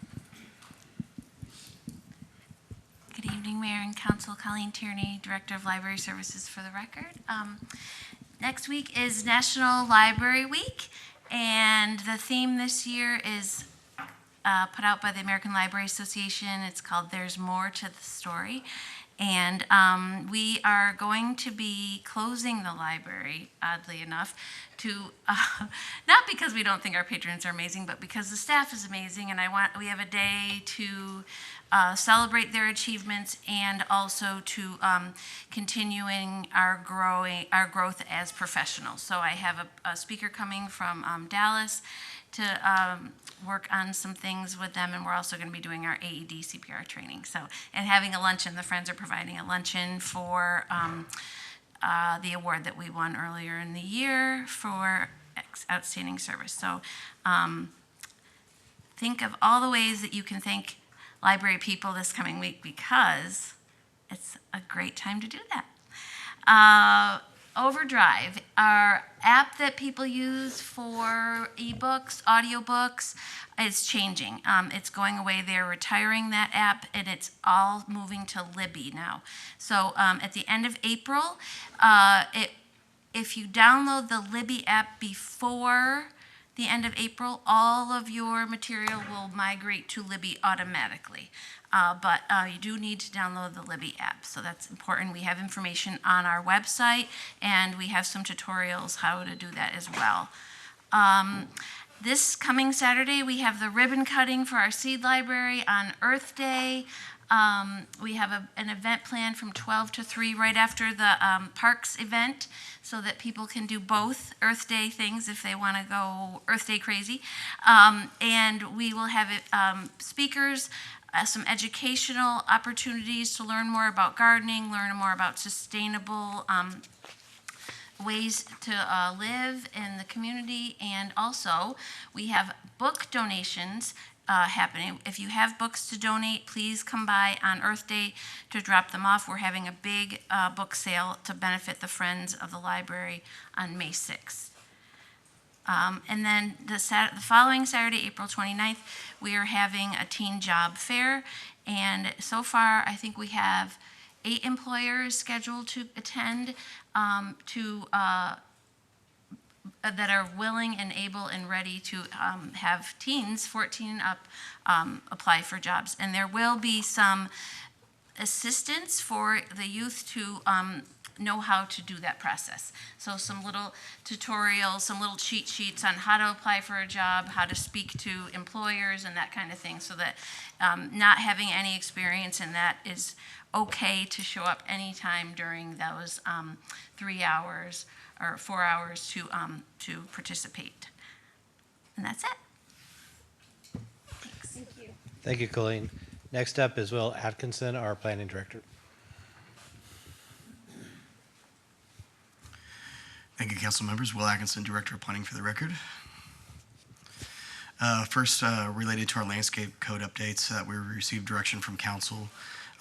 Just as a heads up, we are working to incorporate rainwater harvesting, increasing the amount of landscaping to be xeriscaped, allowing the options for synthetic plants, and updating our screening requirements around sensitive facilities.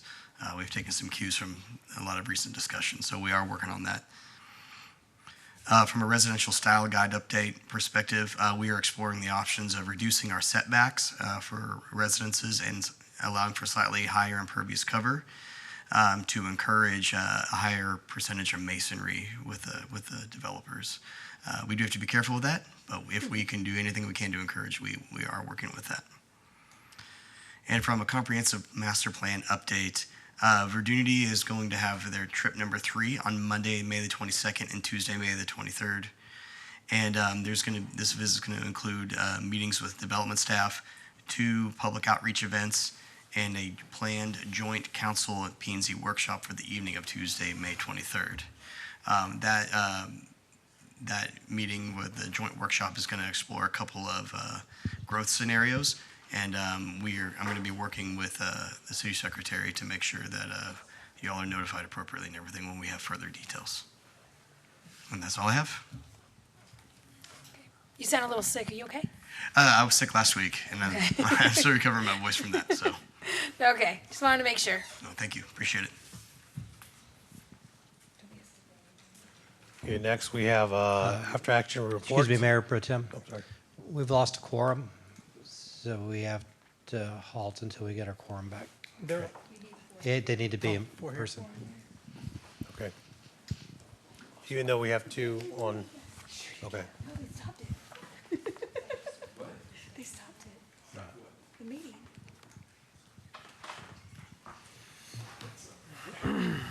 We can't take action without a quorum on the board, but we can continue the meeting without a quorum on the board. Please tell me you're joking and they didn't stop the meeting. Oh my gosh. The rule is you can't take action without a quorum on the board. You may continue the meeting. So, but I'm, just for council to know, that is the truth. So are we done with the? Not yet. Okay, we actually stopped. Next the up city is- manager's report. Emergency Management Manager Will Pies-Bosch. He was trying to be safe. Will Pies-Bosch, Emergency Management Coordinator for the record. On Tuesday, the 11th, we had our active shooter drill here at City Hall. I can summarize it as exemplary. In the words of Renee, who played the shooter, not one staff member was seen. From the point that they walked in, fired the first shot, everyone vanished. Our staff is very quick on their feet. They barricade very well, and I can't really recommend any improvements there. Facilities might. We did break 2 doors, but it went overall extremely well. Each of you has a copy of the after-action report. We did, it breaks down as scenario.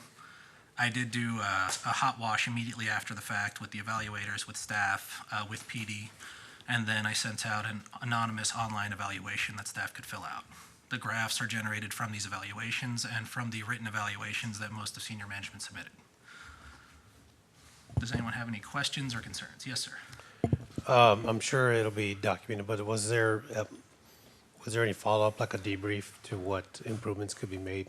Yes, they are documented at the tail end of the plan, and I'm happy to go over them with you. I don't want to detail in a Sure, public I setting any understand. specific shortcomings that we may have. Okay, sounds good. Thank you. Yes, ma'am. Was there any kind of repercussions for the last person to hide? Like, do they have to clean the windows or wash the toilets? We did have to extend the exercise for the last people to come out of the building. They were very well hidden. Even PD had trouble extricating them. Okay, thank you. Yes, ma'am.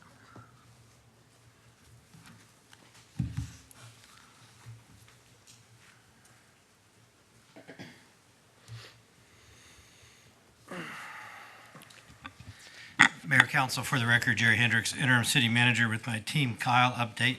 I have great news. We have 3 new Team Kyle members, and one is making her first appearance after being announced at the last meeting. Charlie Lutens is our new code enforcement officer. Glad to have her. This is what she looks like. Next to her is Michael Janke, who's our new animal control officer. We're very happy to have him. We also have on board Denise Lewis, who's not able to be with us tonight. She's our new lead telecommunicator. She comes to us most recently from Texas State's Police Department, and before that, she spent many years with Hays County Sheriff's Office. So lots of experience there. And Daniel Benavides, who was here, and I think he had to leave. He's our new Assistant Director of Information Technologies, and we're very happy to have him. And so information technology now becomes the next division that is fully staffed in the city. So we continue to make great progress there. A couple internal promotions. Derek Turley has been promoted to Division Manager of Treatment Operations. Many of us know Derek is fighting the fight with certain people that like to break gas and water lines while installing infrastructure. So Derek is a very valuable member of our team, and glad to see him in his new position. And Lauren Lyons is also somebody you're very familiar with. Well, maybe I should learn to work this.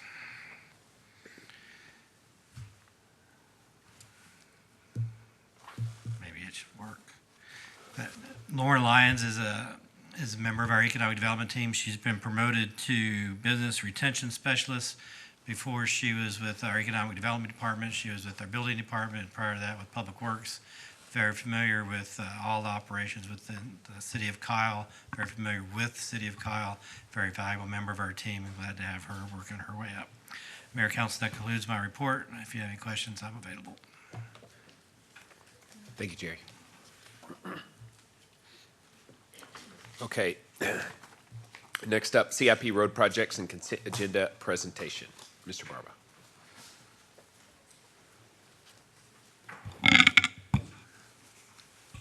Good evening, Mayor and Council. Leon Barba, City Engineer. Speaking of La Verde Park, we're at 88.5% complete. They still have quite a bit of ongoing items that they're working on, but I like to look at the completed sections so you can see they've completed the irrigation lines, soils and mulch at the volleyball court, the exterior tile at the pavilion, trees, log benches, and boulders, seating in the playground. They've installed some steel wall there on the north side footer.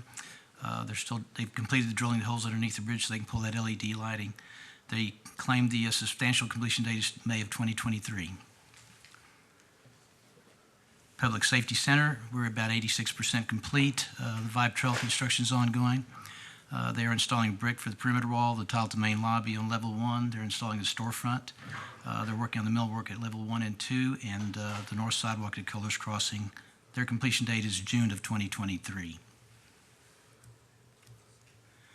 Wastewater treatment expansion project, you probably won't see this slide anymore since we feel that we're pretty well complete with the project, but we still have one more item to work on. We're waiting for that to be shipped on April 25th. So this project is pretty much completed and the plant continues to operate very well. Probably say the same thing about south side wastewater improvements. We probably will have one more change order. Public Works has asked for a different type of air conditioning unit at the lift station, so we're looking at that and seeing if we can include that into the project. So we're pretty much wrapping up the punch list on this project. Downtown relocation of overhead lines. I wish I could say better things about this project, but we're just having a hard time getting with Spectrum to respond to us, to ask us, or to let us know when they will get out there and start doing the splicing. So we're going to continue to call them and email them and try to get a better date from them so they can complete the work there. Okay. Rule is it has to stay on the slide until it's done. Yes, sir. Old Post Road, they've completed the drainage. They have a little bit of asphalt that needs to be done. They're going to try to wrap that up this week. And once that's done, they pretty much have completed their portion of the project. At that point, it'll be turned over to Public Works for the final layer of hot mix. Indian Paintbrush Lift Station, this project's still moving fairly well. They're at 52% complete. They've completed the wet well test. They're sandblasting the wet well and the manhole so we can do that coating that's required. Emergency generator has been received. Usually that's a long lead item, but we have that in place, so that's a good thing. The wet wells and the new manholes are going to be coated, and the control panel pad preparation are being planned for the next couple of weeks. On the consent agenda items, we have one item that's of particular interest to the engineering department and to the public works department.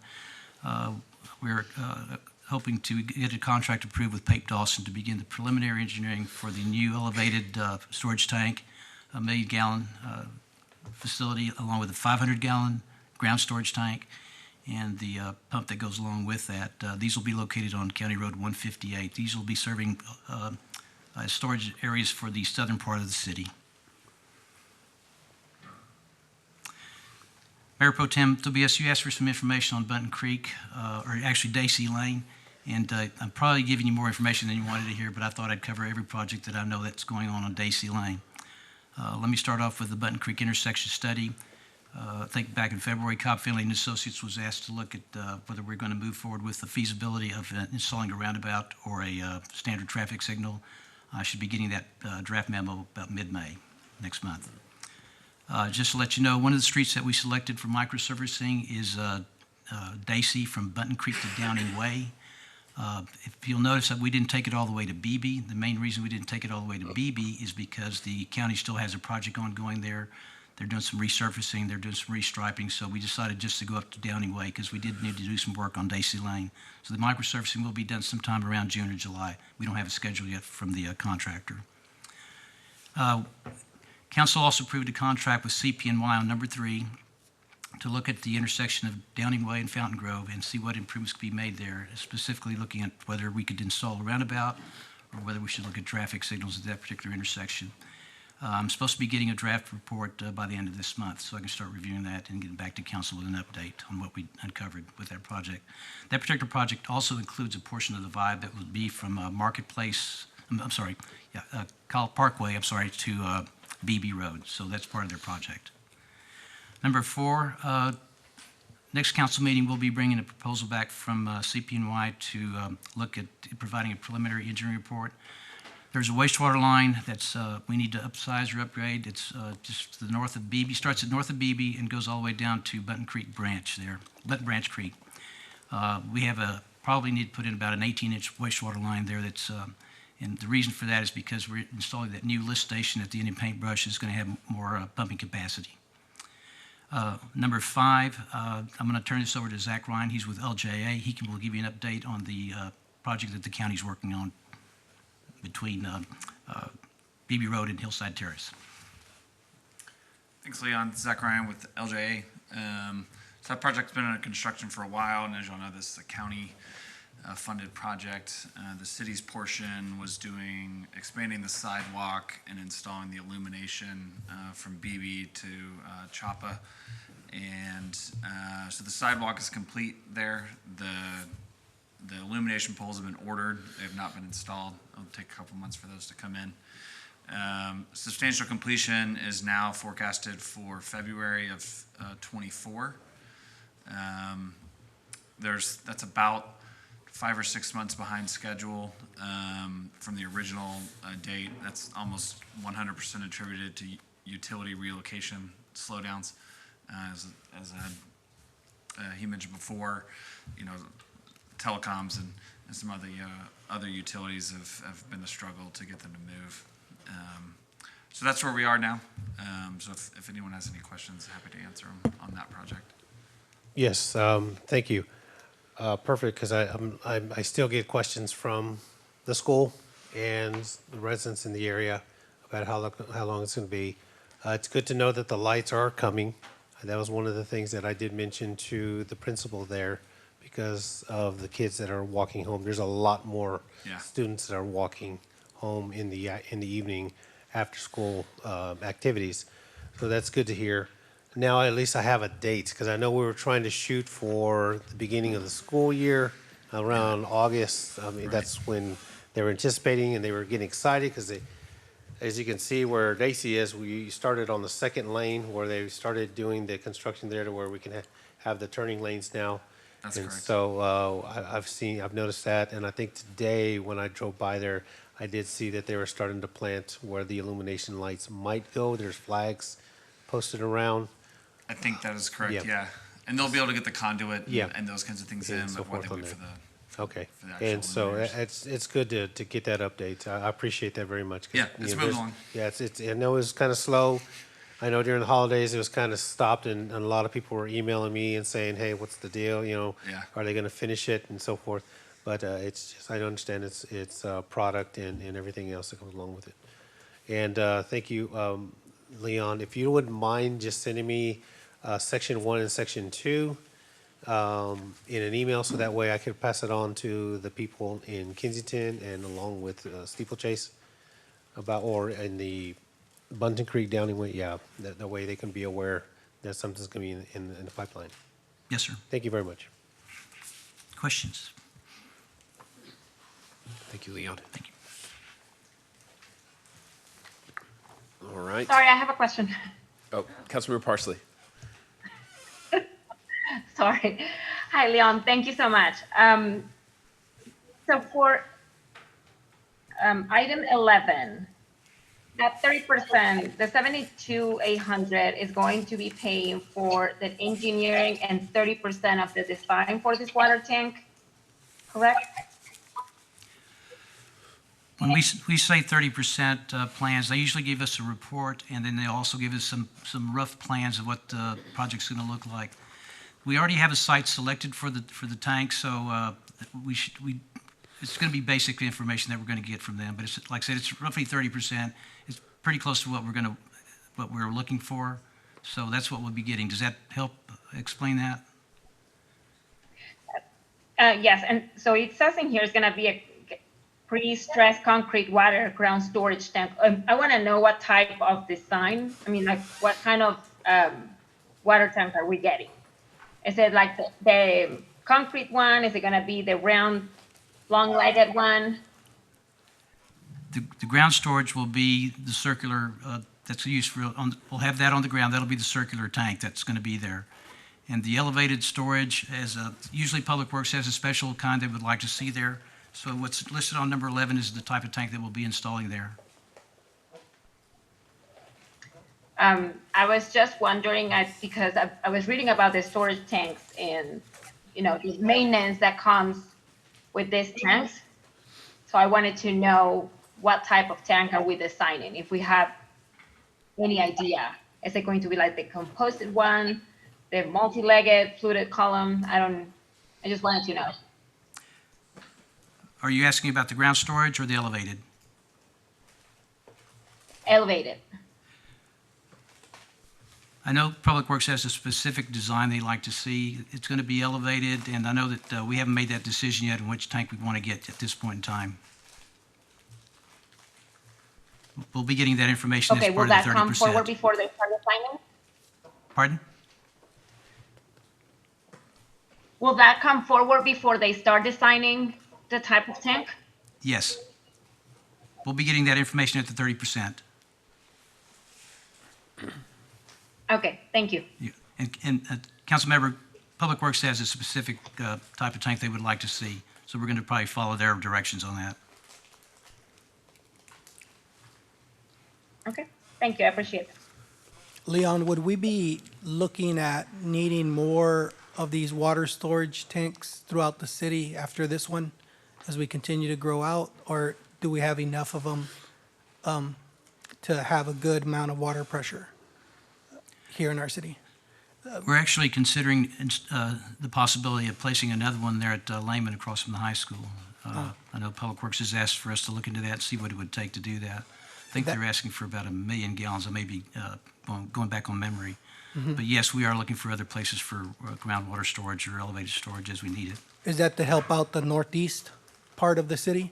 Pardon? To help out the northeast part of the city? The northeast part, of course, we have that 300,000 gallons that's going in at Crosswinds. We have that one there. And I know that we're looking at providing it on 1626. We have 3.5 million ground storage that we're designing right now. So that's another large storage facility that we're putting at 1626, which will be followed later as we need it with another 3.5 million gallon storage. So that's about 7 million gallons of storage that we're looking to put at 1626. So the elevation on this tank will be about 100 feet up, I upward? don't have that memorized.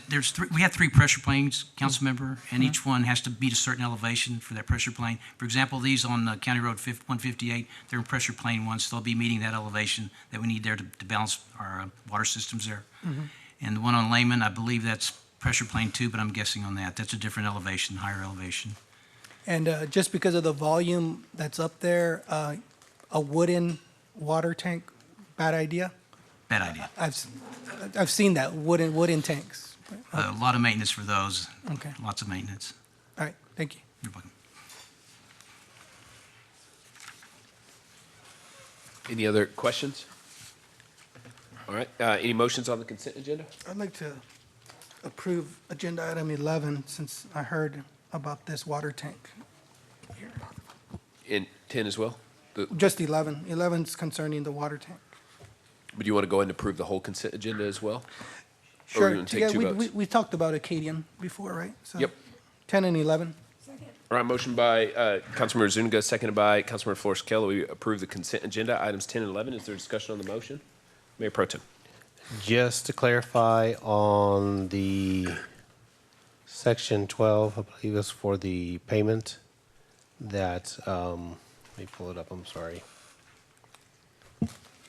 That's public Under hearing. the section 16, number 2, on the non-emergency calls, where the person requires transportation to a non-emergency facility, collection for the service payment may, and I think now it says at the option of Acadia, must be made before the ambulance trip begins. So I think the representative said that they would not charge the resident for that. Just wanted to clarify. Or it would have to go through insurance first or something like that. But I think he clarified. What is this? Is this the backup?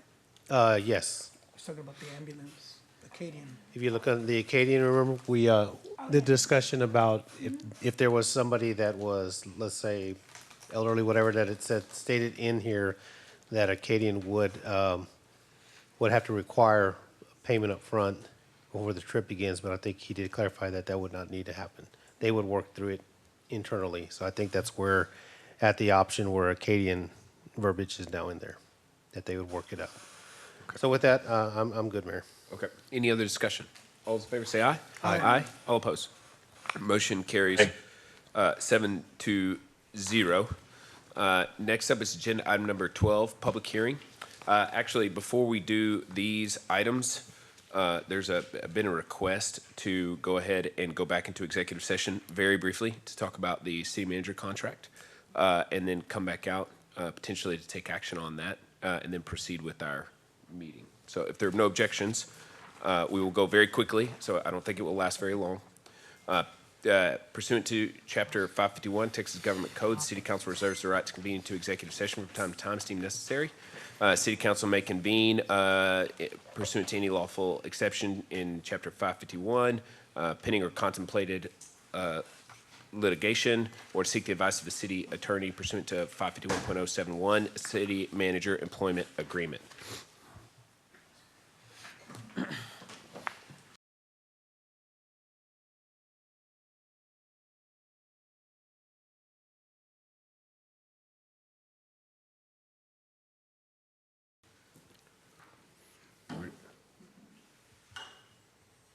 All right, there we go. Don't go anywhere. All right, I'd like to make a motion to approve the offer letter and city manager employment agreement with Brian Langley and authorize the mayor to sign the agreement after Mr. Langley passes the employment pre-screening. Second. All right, motion by the mayor, seconded by Councilmember Flores-Cale. Is there discussion on the motion? All those in favor say aye. Aye. All opposed? Second. All right. Motion, Aye. motion carries 7-0. I think we got our new city manager, so very good. Thank you. All right. Next up is agenda item number 12, public hearing concerning the approval of the amended and restated project and finance plan and the amended interlocal agreement for the tax increment zone number 2, City of Kyle, and approval of the extension of the zone. Stephanie Leibe. Mayor, City Council member Stephanie Leibe with Norton Rose Fulbright, Bond Counsel to the city. Action items 12 and 13 are related to TIRZ 2 within City of Kyle. Before you tonight, you will consider a resolution that will update the project and finance plan for TIRZ 2, also extend the term for TIRZ 2. Under the extended term, the TIRZ would be effective until December 31 of 2057. In order to make these amendments to the TIRZ, there is a public hearing requirement associated with that, so we're here for this first agenda item to conduct that public hearing. All right, if there are no objections, I'm going to open up the public hearing. Seeing none, the public hearing is now open. Is there anyone who wishes to come forward and speak? Seeing none, I'm going to close the public hearing. Public hearing is now closed. Next up, agenda item 13, consideration and approval of an ordinance of the City of Kyle, Texas, approving an amended and the amended and restated project and finance plan and amended interlocal agreement for the tax increment reinvestment zone number 2, City of Kyle, and approving the extension of the zone and other matters. Ms. Leibe.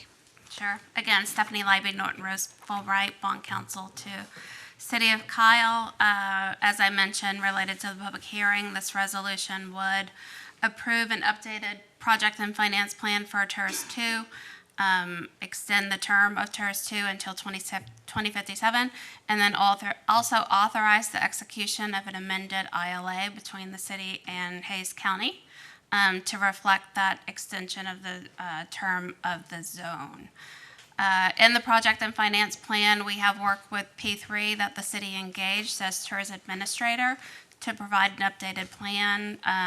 Of important note is that the project and finance plan recognizes a proposed issuance of 2023 TIRZ revenue bonds to fund the retail roads project. It's anticipated that those bonds will be issued sometime next month. in the amount of $8 million. And I'm happy to answer any questions that you all have about the resolution or the project finance plan. And John Snyder could not be with us tonight, but we do have Ron Haslip with P3 available via video conference if you guys have any questions for them. Questions, comments, motions? All right, motion by Councilmember Bradshaw, seconded by Mayor Pro Tem. Is there discussion on the motion? All those in favor say aye. Aye. All opposed?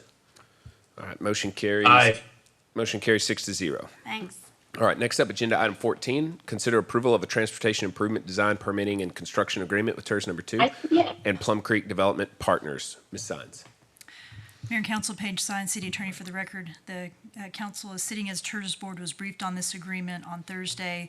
This agreement implements the project, the Retail Roads Agreement, by engaging the master developer to cause and run the contracting side of the project by engaging, running the process to select a design engineer and to cause the bidding to be conducted in accordance with applicable laws and to cause a construction contract to be brought back forward to the city for approval. The council approved this form of agreement in June of last year, but the project has progressed to the point where we have a design engineer on board, and so the contract has been revised to recognize that WGI has been engaged to design the project. And so we're seeking council approval since the contract was changed. This contract will replace the one prior approved by council. I'm happy to answer any questions. Does anybody have any questions for Ms. Saenz? Mayor Pro Tem. What was the total amount that was, I see here the consultant manager has engaged in WGI. Is the amount $635,000 for the agreement? The consultant manager engaged WGI in an amount not to exceed $635,120 to design the retail roads and transportation infrastructure. And upon the city receiving the TIRZ bond proceeds, that contract will be assigned to the city, and then the city will pay for the design services that have already been rendered. The city will not be obligated to make that payment until the TIRZ bonds have actually been issued and sold and money is in hand, so that the money will be coming from that TIRZ bond issuance as has always been planned. Okay. With that, Mayor, I'd like to go ahead and make a motion to approve agenda item number 14. Second. Motion by Mayor Pro Tem. Second. Seconded by Councilmember Flores-Cale. Is there discussion on the motion? All those in favor say aye. Aye. Aye. All opposed? Aye. Aye. All right, motion carries 7-0. All right, next up, agenda item 15, consider possible action to approve a resolution of the City of Kyle, Texas, amending the form and authorizing the distribution of a preliminary limited offering memorandum for the City of Kyle, Texas Special Assessment Revenue Bond, Series 2023, Porter Country PID Improvement Area Number 1 project, and resolving other matters. Ms. Leibe. So action items, Stephanie Leibe, Norton Rose Fulbright, bond counsel for the city. Action items 15 and 16 are both related to the Porter Country Public Improvement District project that's underway in the city of Kyle. This action item would approve the preliminary limited offering memorandum, which is the offering document that the bond underwriter uses to market and sell those bonds to investors. And so this is just a memorialization by council that offering document has been reviewed and approved by city staff, city consultants. In that review process, our firm takes primary responsibility for reviewing sections applicable to the city. We work with SAMCO so that SAMCO can provide any updated financial information related to the city. And then on the flip side of that, developer's consultant, developer's counsel also reviews that document to provide all the pertinent disclosure related to the development and specificity. So this resolution is just a memorialization that we've all come together to review, compose, and draft that document so that it can be sent out into the investment community prior to the bond sale. Happy to answer any questions that you all may have about the resolution or that backup. Anybody have any questions for Ms. Leibe? I had a question. Councilmember Zuniga. So I was just trying to better understand the PIDs versus PUDs versus Okay. MUDs. So the PIDs have a lien, right? There's a lien in, There's incorporated? a special assessment that's levied upon property within the district, and that special assessment is used to repay the bonds. So what kind of value to lien ratio does this PID have?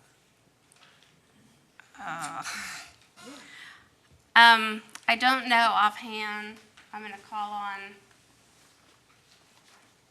Patrick if he knows. Do you know offhand? It's close to 2-1. I'll get that to you in just a So you Okay. try to shoot for So- 3-1, right? As the standard? This one is So, 2-1? so generally, a standard and in the city's PID policy, it is a stated 3-to-1 policy. When this development agreement was being negotiated with this developer, at that time, the city agreed to use a lesser lien to value ratio related to this improvement or this development based on the type of financing structure that was ultimately agreed upon. Okay.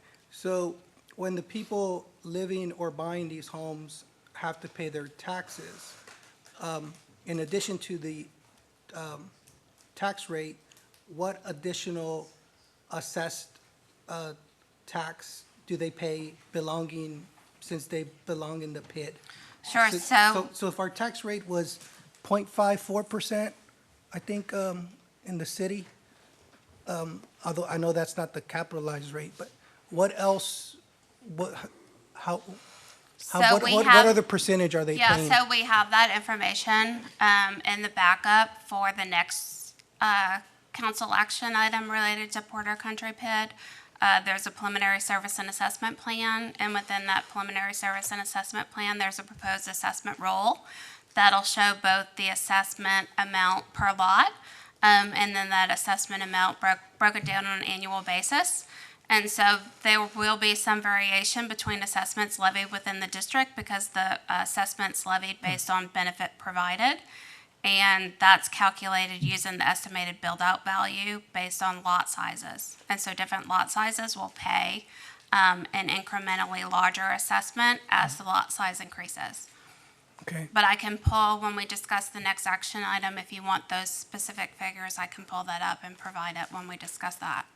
Are home buyers being informed enough that they're buying a house in a PID? Home buyers have to be informed about both the existence of the PID and the assessment levy. And so each step of the way, the creation resolution, which actually creates defined area of the PID, is filed in county land records. If council moves to adopt the assessment ordinance and levies assessments, that assessment ordinance is also filed in land records, and so that shows up on title reports related to the property. When the home builders go to sign sales contracts, they have to provide notice of those assessments both at the time that the initial sales contract is entered into and then also again at closing. And if they fail to provide either of those two notices, the buyer has the right to get out of that sales contract without losing any of their deposited money. Most of the bonds, I guess, are to pay for the infrastructure in the PID, but I know that you can also have more police services in the PID. Is this PID or any other PID set up to have more policing within their own PID? These PIDs are landscaping? not currently designed to provide any type of supplemental services like extra police protection within those districts. These PIDs are what we in the industry call capital PIDs. And they're really PIDs that are designed to come in and finance some of that infrastructure that's necessary for development to occur. Thank you. You're welcome. I just wanted to know more about them. Thank you. Sure. Any additional questions? Motions? Mayor, I'd like to It's go about and make a 16. motion to approve agenda item number 15 And 16. and Are 16. they're tied together? All right, the motion is to approve items 15 and 16. Is there a second? Second. All right, motion made by Mayor Pro Tem, seconded by Councilmember Bradshaw. Is there discussion on the motion?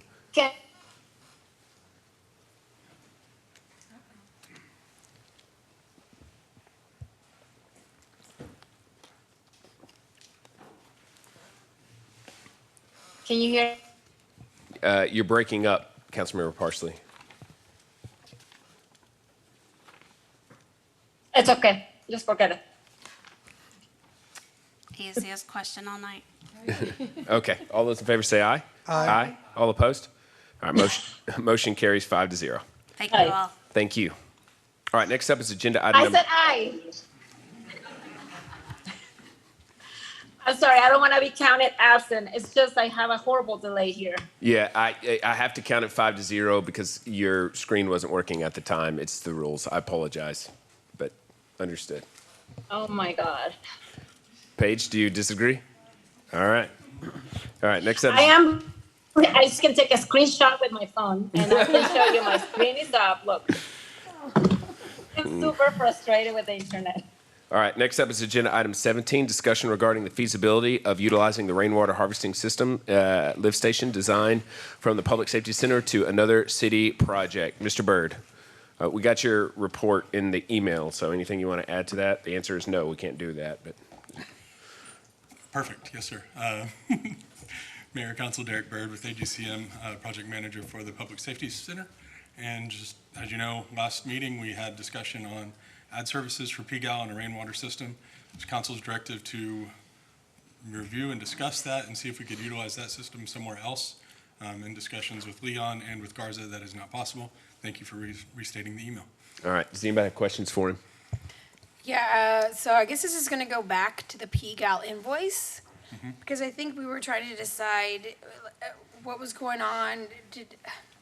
Should we really be, should we pay this? Like, is it fiscally responsible for this council to approve an invoice that I don't know if it should have ever been, like, I don't know if the engineering should have ever gone forward with this rainwater harvest. You know, it'd be nice to have a timeline to figure out when all this was done. It looks like the building was created to have the water go underground originally.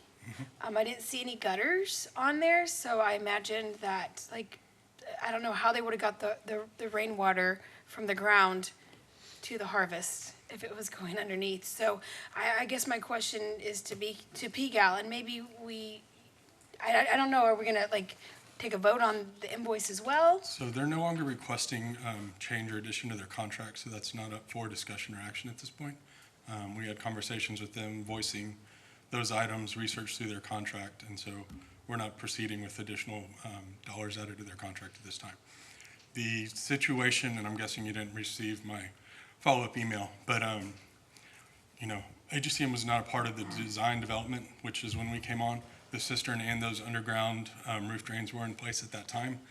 Through all the conversations I've had, I gathered that there was direction given to have very clean building lines with no gutters, no exterior piping. So that's why all the rainwater went underground. Taking underground without knowing the height of the cistern, you're unable to design the wet well and the pump system to fill that. So that's where that timeline goes. Once they had the cistern design in place, which was March, April, they were able to then start figuring out what's it going to take to fill it. And so that's where they issued that additional design service to design that wet well. Okay, so I guess the question would be, like, my first question is gonna be, when did ACG come on board? After the design development package was in place. Okay, but there's no date? You don't know specifically? I didn't look at that one. Okay, because you made mention of, when did you say that they, The design development package? yes? So the design development is the step after schematic design. So schematic design, you get, hey, this is kind of our idea. Design development, you get a little bit more. You get floor plans, you get rooms, you get finished floor elevations, you get some exterior elevations, schedules for MEPs and things of that nature. It was at that time that our company was brought on to help manage it. But what led to that initial design and those two pieces not connecting, I'm not aware. Okay, and you're telling me that PGAL doesn't want payment for this? We're not going to extend their contract or add any additional funds to their contract for this. Okay, so does PGAL want payment for this? So I think maybe you're saying something. We voted at the last meeting to pay them the $23,500. No, sir. We did not. No, sir. What vote did we take at the last meeting? You added the 30,000 for the Vibe Trail and the 1,000 for the DAS system. And we postponed this one to have it brought back? 23.5, yes, sir. And they're not requesting payment? Not, Okay, well, that's them doing the right thing, because Well, yeah, ultimately, I think it falls on them. I'm sorry. So my question would be, because I've asked it two different ways and I haven't really got a straightforward answer. Do they want their money? Because you're saying, no, we're not going to extend the contract, but that's not the same as them wanting to have their money. So obviously they want their money. The main player in this that did the work is Garza, the civil engineer. So they did do the work. In my mind, and I know, I've gathered from a lot of this that there's a lot of personal I saw in the landscape, new changes that we're adding, the rainwater harvesting. There's a lot of direction trying to go this way. In my mind, this was kind of a feasibility study to spend. You spent this money to see what it would take. We saw what the construction would take and what that ROI would be, to where, why chase $23,000 with another $200,000? Like, it's not feasibly smart. And so, that's really the direction staff took at the time. That was nixed and kind of the direction we're at. But absolutely, Garza would love to be paid. It's just all how it falls within the contract. Okay. I mean, I do feel a little bit guilty about not paying. I know that this invoice was from August of last year, and so that's why I'm just trying to figure out what the timeline was. The ad service was executed in August of last year.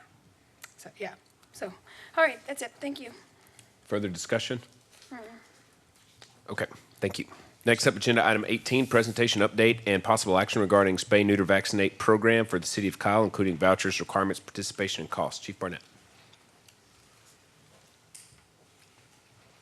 Brianna. Tag.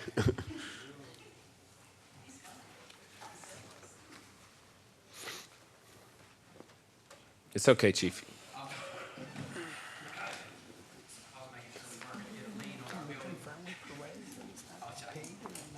Hey, just making sure, sorry. Jeff Barnett, Chief of Police for the record. I wanted to introduce Brianna, and I want to tell you a little bit about her hard work that she's done in multiple areas of the police department. Recently she was promoted to the Neighborhood Services Supervisor. She oversees both the code enforcement and the animal control divisions within the police department. Those are both growing and both very busy divisions in the department. One of the tasks that she's had is the TNR program. Another recent request is to explore the voucher program. She's here tonight to talk to you about her findings and give you an update on a potential voucher program for your consideration. I don't think we're asking for specific action tonight. We would need to bring back some potential action in the future if you decide on an amount or give us some direction. She's going to give you a quick update. Brianna?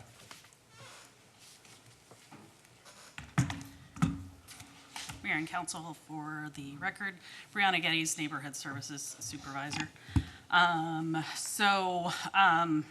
Some things switched up today. I had talked to Emancipet initially regarding this, and then PALS came and talked to everybody about the potential that they can help us with vouchers too, provide those services, and they will basically all the same pricing will be the same.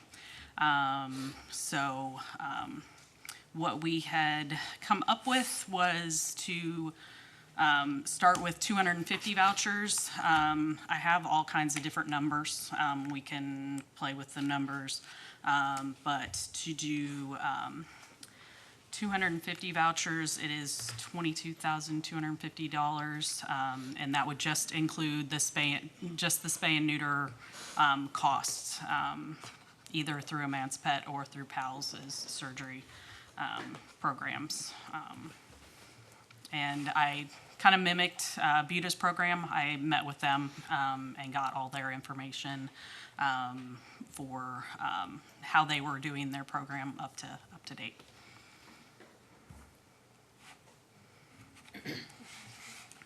Questions? Councilor Flores-Cale. Yes, I have. I just want to make sure and confirm that we are using both Emancipet. I mean, I prefer just to use one, and I'm okay with Emancipet.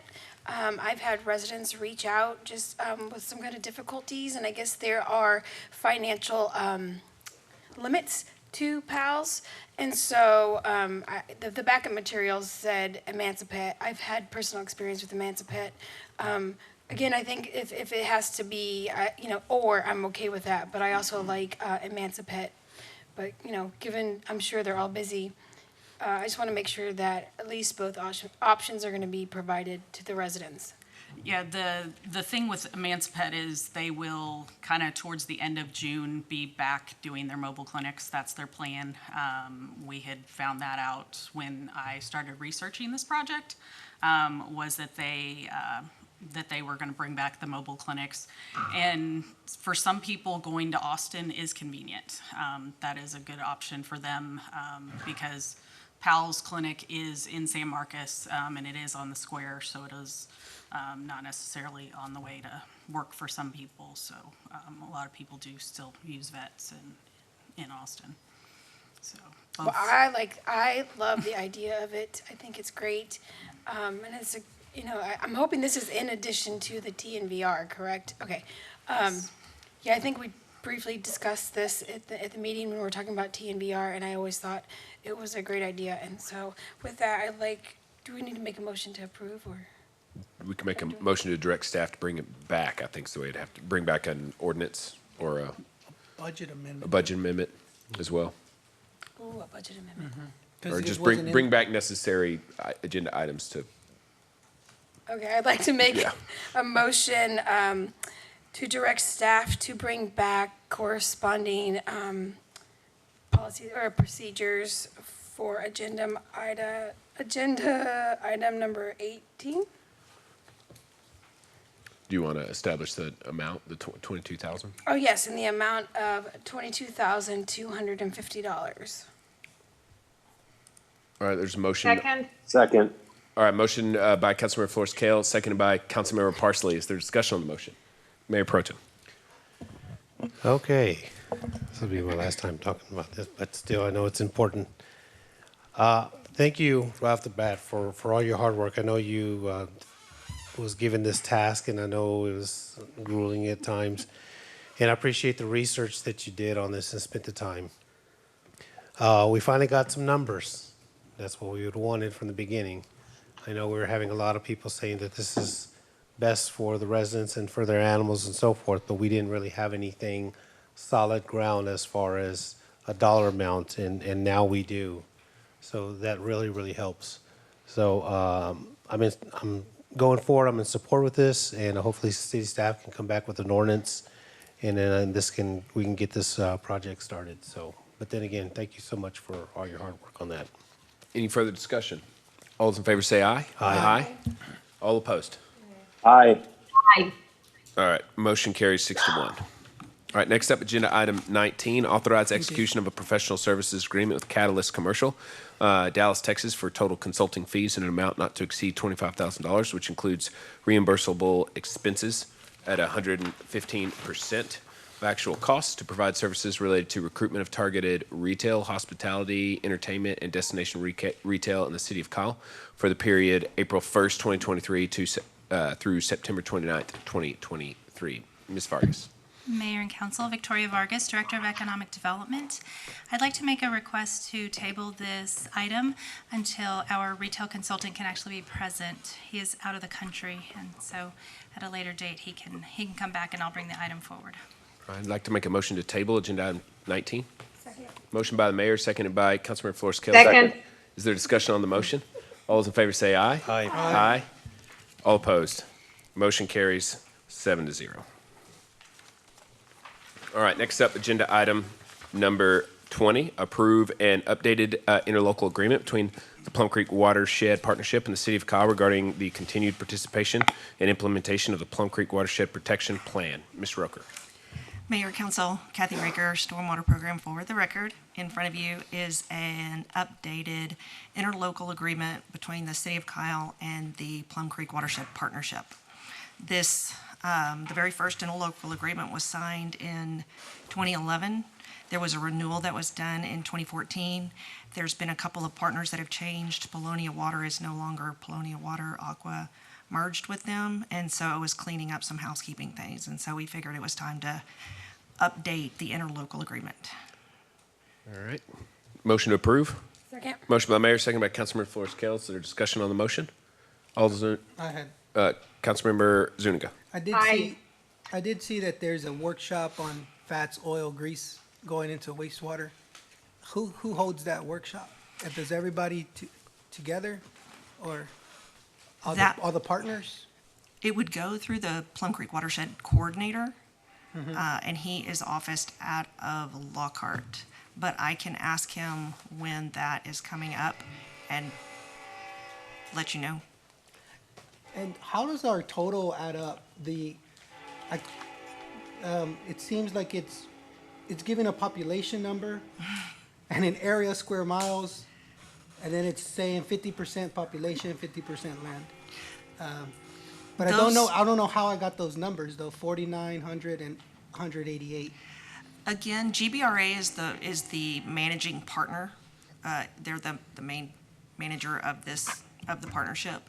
And those numbers, if you look, I think they were from 2009. 2009, yeah, that's Yeah, a and small so population. Huh? yeah, and again, it hasn't been updated since 2011, and so now that we have another census in 2020, they are going to update those numbers. But because this needed to get updated, it was GBRA's opinion of let's go ahead and get this signed, because you can see that there's 12 different partners that they need to get signatures on, and so those numbers will be updated. We do get an invoice every year. It does go to the city manager. So I'm sure our cost will go up. But again, the total is stated at $48,000 total. So they I don't know what calculation they use I guess it is based on population, square miles and stuff like that. Are the reports quarterly or annually? I've read the annual watershed Plum Creek report, but is there more to it than just one? They do updates every 2 years, and I can send you a link to their website. Okay. It was just very interesting to see the statistics and the facts of the creek. Yes, it is very interesting, if you like water quality. Any other comments? Mayor, I'd like to go make a motion to approve agenda item number 20. I think we already have a motion on the table. All right, all those in favor say aye. Aye. All opposed. Motion carries 7-0. Thank y'all. All right, next up, agenda item 21, first reading and ordinance amending chapter 53 of the city of Kyle, Texas for the purpose of rezoning approximately 4.68 acres of land from retail services to R1T townhomes for property located at 1290 BB Road in Hays County, Texas. This item has a public hearing. Mr. Atkinson. Thank you. Will Atkinson, Director of Planning for the record. Before you, we have a petition to rezone, as stated, 4.68 acres from retail services to R1T, which is townhomes. Townhomes are attached single-family units where they share common walls, a minimum of 4 per building side by side. And this site is known as Dacy Village Lot 4. It is a platted lot. And let me pull the map up right here. The area outlined in yellow is the site that they're looking at. Currently, on the hard corner there, on the west corner of the intersection, there is a restaurant under construction. Just to the west of that, there is a gas station, and then there's an undeveloped retail pad site to the south. From a comprehensive plan perspective, this is in the Newtown Community District. It is a recommended zoning district in this on the comprehensive plan, as shown right here, R1T. The the Newtown Community District is an area that has a mix of uses and what have you in zoning districts. It's I don't want to say it's a hodgepodge, but it is an area where there's a lot of opportunities for different types of land uses. And this landowner and their group, the site was rezoned a little over a decade ago to retail services, and they've been having, as they've told us on several occasions, they've been having a lot of trouble over the last decade trying to have people attracted to the site from a retail perspective. So they've got the stuff closer to the hard corners taken care of. So with the down zone, they are hoping to account for a missing middle, if you will, from a residential perspective, kind of the sweet spot between multifamily and a single family, if you will, kind of where people can move in between. From an adjacency from the road network perspective, it is right adjacent to BB Road. This road is expected to be rebuilt on the road bond program that was passed by the voters, and they are expected to pay the adjacent lane mile fee in lieu of making improvements, considering this is a smaller project. And then from a water and wastewater perspective, this is the Monarch Water, and wastewater is going to be the City of Kyle, and there's adequate service. On April 11th, last week, the Planning and Zoning Commission voted 6-0 to recommend approval. Commissioner Mata was absent, but their discussion was centering favorably on promotion of the missing middle step-up housing, and that BB Road would be improved. And staff supports this as well. All right, thank you, Mr. Atkinson. If there are no objections, I'm going to open the public hearing. The public hearing is now open. Is there anyone who wishes to come forward and speak?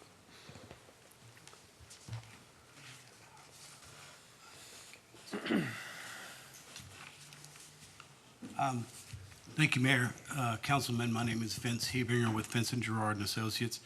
I've got a real quick PowerPoint I was going to go Well, through. if you're the applicant, you want to make a short presentation with staff support, you can do that after the public hearing. That way, I can. That way, Okay. yeah, I we would keep rather things do that. And don't consistent. let me forget, Mr. Spence Collins is here, the broker. He wants to speak to as well. All right. Is there anyone else who wishes to come forward and speak? All right, seeing none, the public hearing is now closed. Are there any objections to allowing for the applicants to make a brief presentation?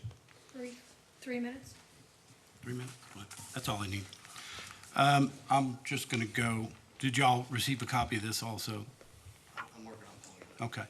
What it is, basically, I know you've sent, you saw this in 2020. This council denied it because of transportation issues. We waited specifically for the November bond. BB Road is allotted, what, 6.67 something million along this section. Our famous S-curve is going to go way off BB. The site is just located east I-35, but inside Dacy Village towards us. It is situated between an apartment complex and a retail.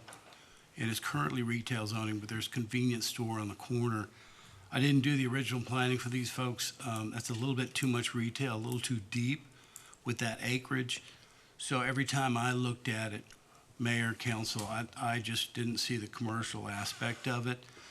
We did a real quick drive-by survey on the vacant commercial and compared that to the zoning map. And the just proposed commercial areas like along I-35 and that such. And there's just a lot of vacant commercial out there. This thing hasn't moved in a while. What we did try to do is we tried to make this thing work with R1A, residential attached, residential patio homes, and just kept struggling with the lot sizes and lot configuration. Couldn't get that to work, and I started looking at the townhome aspect. There's a great example up in the Meadows of Buda off Robert S. Light Boulevard on this side of the freeway that has some fourplexes in there, and I would not speaking for a developer, but this is something that would be a really good location for townhomes. The reason I say that, you can walk to the elementary school right across the street. You can walk to the regional park right across the street. So it's a great place for starter homes and families to start home ownership in Kyle, Texas. I already talked about that commercial area. I have an exhibit there. Oh, he's got it up. Go to, I think I'm done, Will. That was the bond package. Go to the next one. That was the reasons for. You can see where the K through 5 elementary school, I think it's Science Hall, and then the regional park is right across the street. Star located there, and that big circle of red is more commercial in that area. Next, please. That's what we see on the ground that's vacant, and competing with that was just, taking too much time. We'd rather try to get a nice home builder to develop this. Go to the next one, please. There's the assumptions. Existing retail sites, there are a lot available. We're looking at what Willett said, the missing middle, something in between a townhome and an apartment and a single family, detached or attached. So that's something that we came up with, great access to I-35 as well. And again, Spence is here to just speak about the commercial aspects and give his opinion too. Thank you, Mayor. Thank you. Good evening, Mayor, Council. My name is Spencer Collins. I'm a commercial real estate broker from McAllister and Associates Real Estate. And I've been working on this tract of land for about 4 years, maybe 5 at this point in time. And as Vince aptly stated, it's been a difficult challenge to get interested retail developers to come onto this piece of property. When I advertise it into the marketplace, I do get some inquiries from some other brokers and developers, and the reason they're inquiring because it was the most well-priced retail tract around, and then once they dive into it, they turn away from it. And so that's a little bit of the history of it, and we've tried to get this medium density residential here and feel like it would be a good use for this tract. One of the main reason for the lack of retail interest is because of the shape of the property. Well, I don't know if you can get to this map, but if you could, that would be great. That'll work right there. As you can see, it's kind of an L-shaped there. Retailers love visibility. If you don't have visibility, retailers don't do very good. And so if you did a standard kind of L-shape type of building along the western property line, wrapping the southern property line, then the first spaces towards maybe maybe the first and second space would have some visibility and therefore would get some retail sales. But other than that, going back on around into the east, I could not see those as being a pure retail use, which would also provide, your sales tax revenue. You're just not going to get it except for in those first or second spaces in a standard neighborhood strip retail center. So I think that's another good reason to strongly consider this for medium density residential. Another one would be the tax base. If you were to approve this zoning request, then I think we could get a project on the ground pretty quick, and it wouldn't be us. I'd be selling it.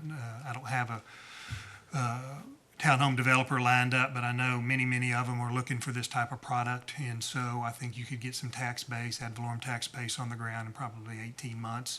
If it stayed retail, I couldn't tell you how long it would be before you got some tax revenue, ad valorem tax revenue. As Vince also aptly stated earlier, there were some traffic concerns.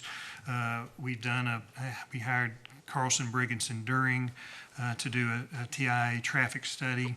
I don't know that you've got that in this presentation, but we'd be glad to share it. It's dated October 16th, 2022, when we started diving in here.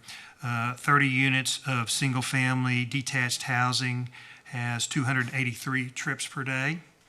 A 20,000 square foot strip retail center, which would be 10% of the lot area, would be 1,089 trips per day. That's 26%. The medium density is 6% of the traffic load of a strip retail center of 20,000 square feet. So we think that'll help your traffic issues that are on BB Road as well. And so in summary, I have 4 points again that I will hit that I think you should strongly consider for the rezoning of that. The shape is not conducive for sales tax revenue. There'll be less traffic as a residential project. The ad valorem tax base will get there sooner.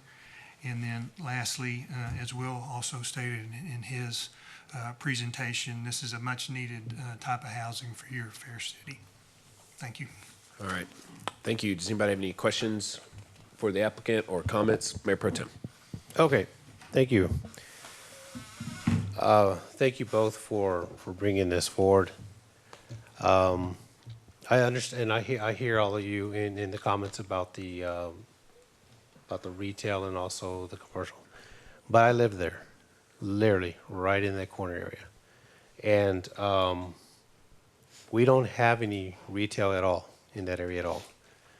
So when you're saying that you did some studies and you approached some developers and they said, well, this is not consumed, what were they saying? And what made them want to turn away? Because I've gone to several areas of the city and you have businesses that are not on a street. They're actually, you've got to drive in certain areas and you have the businesses there. So I'm just curious to know the homework you did whenever you say, well, we brought this before, and you did because I was here during 2020 because of the traffic, and I did survey some residents that lived out there. One of them says, Councilman, we need more retail, like a pharmacy or a small place to where we can get household items or shopping, a place to where a development, like we can get haircuts or whatever. But then again, the traffic backup all the way through there is the big concern. Another person said that would be great for a small area for small business owners. Has the city of Kyle teamed up with these landowners to see about coming up with a concept of making some kind of the complex where you can have that type of business for the sales tax. Then I also had somebody that was in support of you. Townhomes would be nice, it'd be needed. It'd be, I guess this is a gated area, gated community, correct? Well, I'm not the designer of Yeah, that. but it could be that. Yes, sir. But the concerns they had about the retail was what kind of businesses would be coming in. So if you look in the area where all these residents are, especially the ones over here off Sonora Drive, those over there in Kensington Trails, and all back there, the only thing we have as far as any kind of retail, you got the Bread Basket, you have that little Mexican restaurant that's there, a little Western store, and that's it. And then you go down about another mile and a half, and it's Dollar General, and that's it. So with all this right here in this area, it's just still hard for me to wrap around how we can't seem to really get a retail development, even as it's 4 acres, because I don't know how big CVS is over here, but somebody even mentioned that. Has anybody reached out to them or tried to have something of that kind of a concept for the residents here? Because that's what I hear a lot of, is we don't have anything on this side of town, especially in this corner. And the excitement whenever the bond passed, people were actually commenting, wow, BB Road's going to be finally done, when we are. Council, we're going to have a big major project and BB Road is going to expand. So to me, it's like, why would we want to try to lose that retail space for additional housing, even though housing could be needed in that area? But I'm just trying to still wrap my head around it because we really need that retail service. Okay, so you got a number of questions. Hopefully I can answer them all. If I miss one, please shoot it back towards me again. Yes, sir. Retailers need 3 things, okay? They need visibility, and so this tract does not have that type of visibility that we're looking for, okay? Again, you might be able to get the first suite on a 20,000 square foot retail center because it's the end cap and would get visibility, and maybe the second one as well. Okay. But beyond that, you've got another 15, 16 suites that would not have that visibility. Retailers need density, okay? They need more people in a confined area, helps them. Those numbers are not quite there yet. I mean, you've got a big floodplain going, really not too far back behind it, and that's going to limit their density as well on there. And so the density numbers are not there as well. And then the third thing, retailers like disposable income on there. And so, the higher the amount of disposable income in that area, the more likely they are to locate in that area. And so I've gone out to retail developers to build these types of shopping centers, and they're telling me the main one is the visibility, but the other 2 are also secondary and behind that on those. So you'll have a nice new road, the traffic will flow nicely there, that's great. But this particular track would not be suitable for retail. You'll have some other retail opportunities in the area. And, if you've got a track like the one across the street on the northwest of this, that track may have a lot more chances, even though it's not on the corner, it's off the corner, it'll have a lot more chances because it's got a lot more visibility. You'll see a strip center facing the street. So that would have a lot more likelihood of being a retail center than this track, just because, again, of the shape and configuration of it. As it wraps, to the south and then to the east there, that visibility is lost. You've got the Bread Basket in front of it. You'll have the fast food on the corner. And then the other one, which is undeveloped, we did sell that. It was to an investor. We anticipate, as did the investor, that was about 2 years ago, with 1031 money. They anticipate doing a daycare center there in the future. And so all three of those buildings are hiding that L-shaped 20,000 square foot center. And retailers just don't like that. Councilmember Tobias, can I? Yes, sir. From a planning aspect. Yes, We've sir. done lots of these sites. We've done CVS and Walgreens and stuff like that. I look at this as there's already that existing strip of retail in the front. You've got the convenience store there. And the other map showed all the other commercial areas around the hospital. They're still undeveloped. I also look at the fact that when you can walk to a regional park, when you can walk to a K through 5 elementary, a young starting family would be looking at this more seriously than having to get an anchor tenant like CVS, putting them on an acre, and then having the other 3 behind them just sit vacant for another 4 years until the rooftop and the market catches up to that. Because this is really soft neighborhood retail. I mean, we looked at medical office here. That's maybe 10 years down the road. And they will go over by the hospital. So that's just about a 3-minute drive for these residents.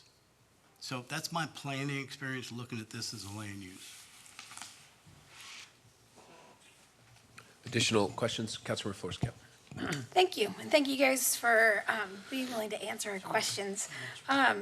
So do you think that there will be an increase in interest for retail once the road is complete? I don't think that changes the market, though. I think the market right now is for that missing middle, that 200 to 300, that maybe some Kyle employees don't have to drive from somewhere else and they buy that. Some of the chief's officers can buy something like that. I think the road helps for transportation. It certainly is going to be a 4-lane minor arterial, but it wouldn't draw the retail until everything else is developed around there. Okay, so you said the project could take as little as 18 months. That means the concern that we had originally will still stand. I can't imagine these roads are going to be completed within the 18 months. There's a process that we have to go through, and engineering is one of them, and easements, and there's a lot that just goes along with it. So that was a concern then, and I think for me, it's still a concern. And with that said, our road bond is not a green light for developers to start building or planning development that they want. It's for what we want as council and what our residents want. You state in your letter, I think 9 lines down, the market trends do not align with more retail. But I don't see retail out there to begin with, so I don't know what you mean by more retail. This is more retail on that specific little corner. Yeah. That's why it's not really marketing from Spence's aspect, and for the last 4.5 years, nobody's even put a contract on it. So if there's no interest, that's a great evidence that there's no market for it. Currently, it'd be marketable as a townhome development. And regarding the funds and the design timeline, it usually takes about 18 months, your site plans, your engineering, your design, the things like that. Building it will take another year after that as well. So we're keeping an eye on that bond timing and seeing if we still have to contribute to the road as well, but we're seeing how that timing is and how it affects the future development of this track. Okay, if given the option, do you think our residents would rather see retail or townhomes on those 4.68 acres, our current residents? I think they would rather see townhomes. And what do you think council would want out there? I'm sorry? And what do you think council would want out there? Something that creates immediate tax base. Okay. I have a few questions for, I'd like to address your question if I could too, please. Your question was, do the residents want retail or townhomes on there? And I think that's obviously a very broad question. and not very site-specific on there. I think if you had, if you wiped the breadbasket and the fast food place off the map and asked that question, it's real easy to answer. It's retail, and so you're getting some retail in the corner, you have some retail there, and you have, in the future will likely be, I don't know, but likely be the daycare center on the other track there, simply because of its convenience to the school there. But if I've said this I think twice, retailers do not want to locate there. We've tried that. We've tried to put retailers there. We hear and see from a larger standpoint, a greater concentric circle, that there are lack of retail, but this site will not support retail. Believe me, I've tried. I've been in the business 39 years with the top land brokerage firm in the greater Austin area here. I know how to put a retail deal together. I know how to put a townhome deal together. My expertise is land development. I've tried to put a retail deal here. It's not feasible, and you know, it's your choice. It's your city. I get that. I respect that, but you know, just because you decline a certain zoning application, zoning request, in an effort to get the existing zoning that's there, retail, doesn't mean that's going to happen. Yeah, I totally understand that. But what I need is for my developers to think outside of the box. And I think if we will let Mr. Atkinson come up and answer a question, maybe you guys can gain a little bit of insight regarding the retail visibility. Can you just briefly tell us what retail visibility is? Will Atkinson from the record, excuse me, planning director. It's where you can, as you're driving by or you're walking by, there's a decent chance of seeing retail in a visible manner. Okay. Can you please tell me from which road people can see Texican Restaurant? Can you tell me from which road people can see Summer Moon? From Kohler's Crossing. It's visible. La Ola? La Ola is Aviator not Pizza? visible. No. So what I'm saying is, these are popular. I think we can all agree that these would be considered popular and highly frequented restaurants.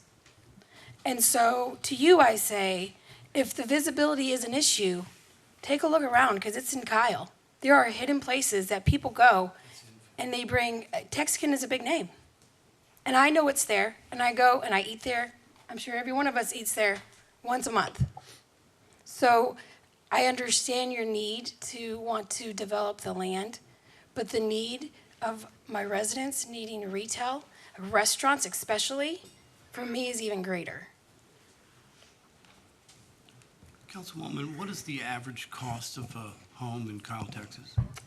I would say 300,000 is a lower end, if not middle. Okay. But I have residents that are already here and that pay taxes, and that I have a responsibility. I have a duty for them to make sure that I take care of them before I think about bringing additional residents into Kyle.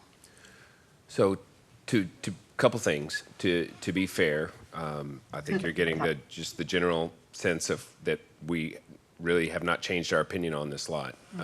So one of the differences in Texican and Summer Moon is that those are master planned retail mixed-use developments, and so they're designed very intentionally to allow for people to come into their site. This site cannibalized all chances of having a nice master plan retail site. But to Councilmember Flores-Cale's point, whose problem is that?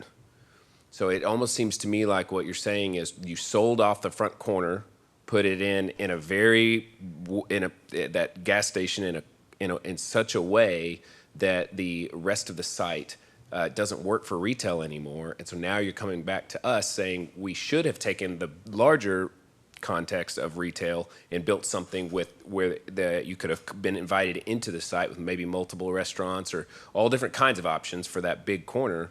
And as a result, because you sold the hard corner off for the gas station, there's no longer a market to sell the retail on the backside. And so you want us to give you a townhome zoning so that you can make your quick sale and finish off your land development on that site. If I was in front of this council 6 years I have ago, my hand up, I'm sorry. oops, sorry. Councilman Parsley, I'll get you next. I apologize. If I was doing the original Okay. design, Mayor, I wouldn't have put this retail there. I would have put something in between that hard corner and the apartments that would mix and match better, be more compatible. It just clearly, when I first looked at this, before November last year, it's like, there's too much retail out there. That's why it's sitting. I mean, you can master plan things and put infills in nice places and stuff of that nature. But this isn't going to work for a while. You can lead the horse to the water aspect as retail. Councilor Parsley. Thank you. Okay, so I believe that honestly, once the road gets built up, you will have a different outcome for this space.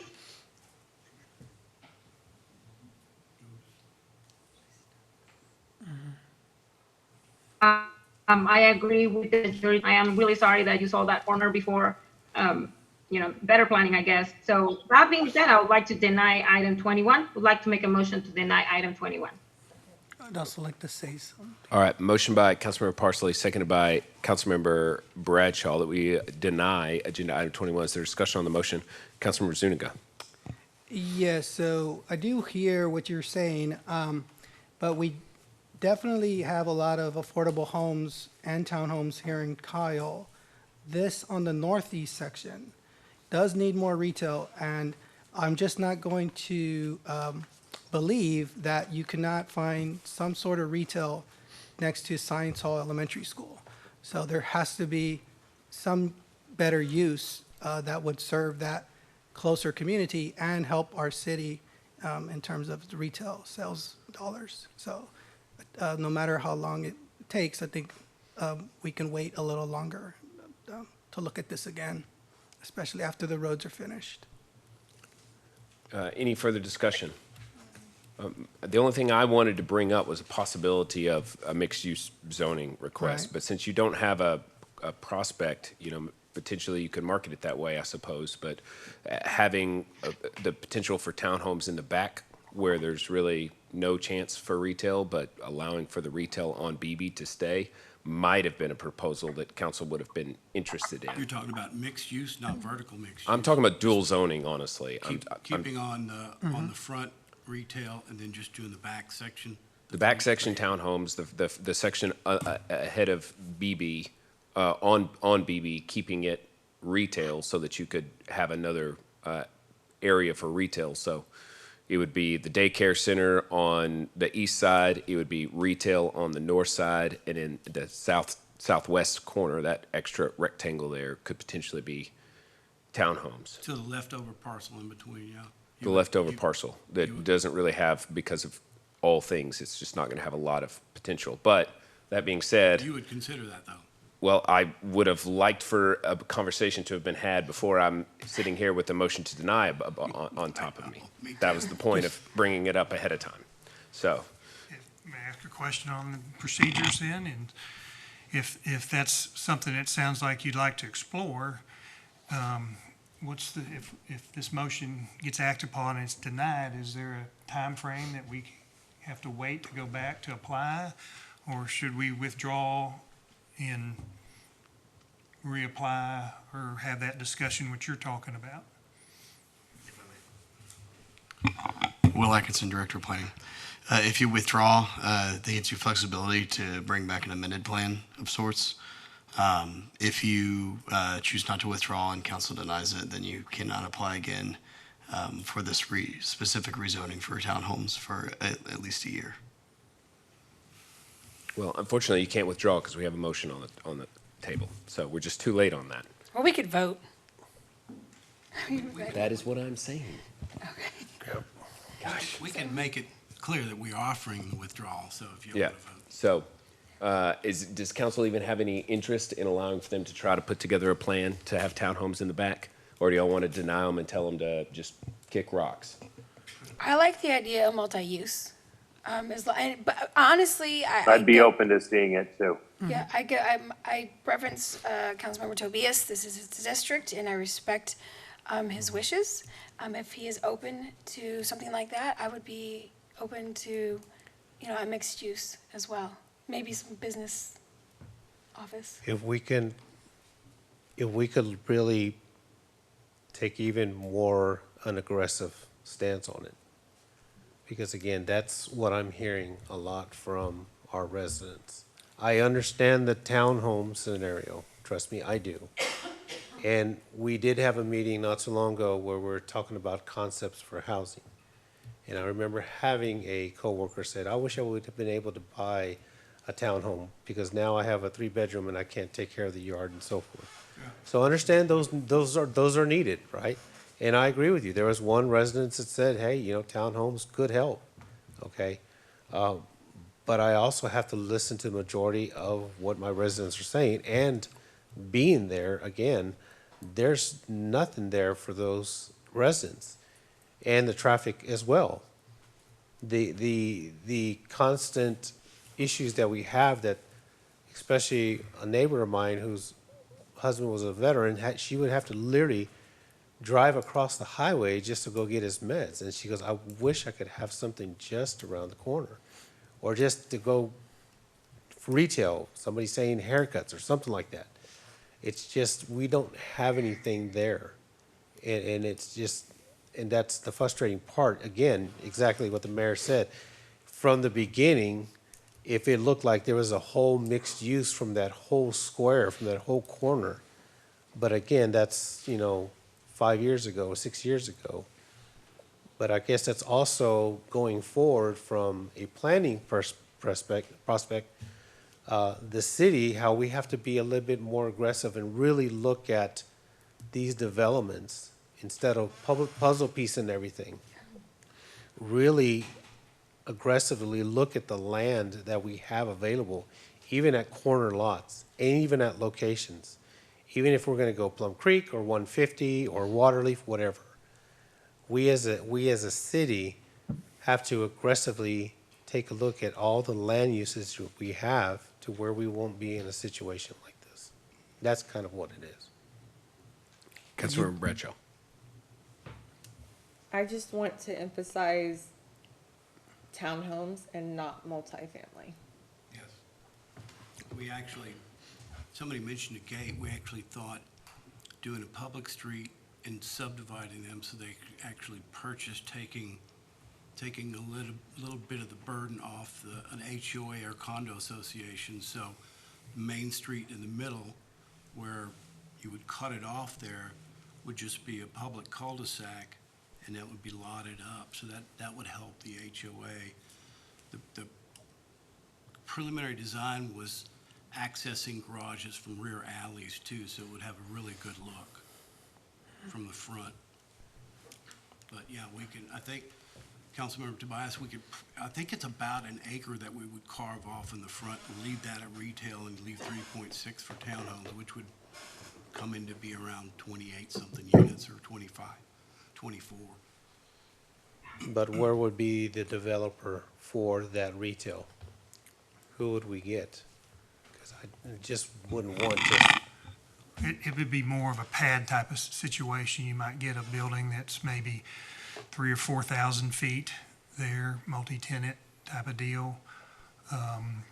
So that's what I would think you'd be, as I mentioned earlier in my presentation, I mentioned on an L-shaped building there, the first or second space would have some retail uses. So now that the mayor has offered this suggestion, I think we'd like to explore that. I didn't deny that there couldn't be retail along the frontage on BB. So if there's a way that y'all could withdraw a motion or however that works, Mayor, it's your expertise, that we would love to consider that so we don't have to wait a year to reapply again. So if y'all could make that work, we would appreciate that. Councilmember Parsley, are you amicable to bringing it back, or you want to force the vote?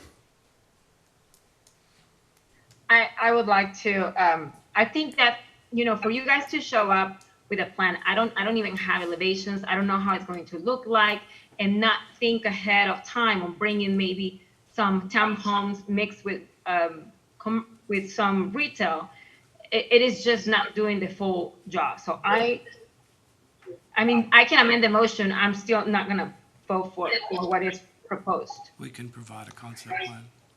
With the development agreement, could we think about that too, when they come back? I didn't see any amendments on the back of it. There wasn't. There was No, not. they're proposing one. So whatever Yeah. they come up with, then there's some DA rules. Councilmember Flores-Cale. Thank you. My suggestion would be, whatever you guys decide to do to get with, if Councilmember Tobias is willing to get together, you guys talk about what it is those needs really are over there. So when we see the next concept plan, it's really like, it's your all, because these take a really long time.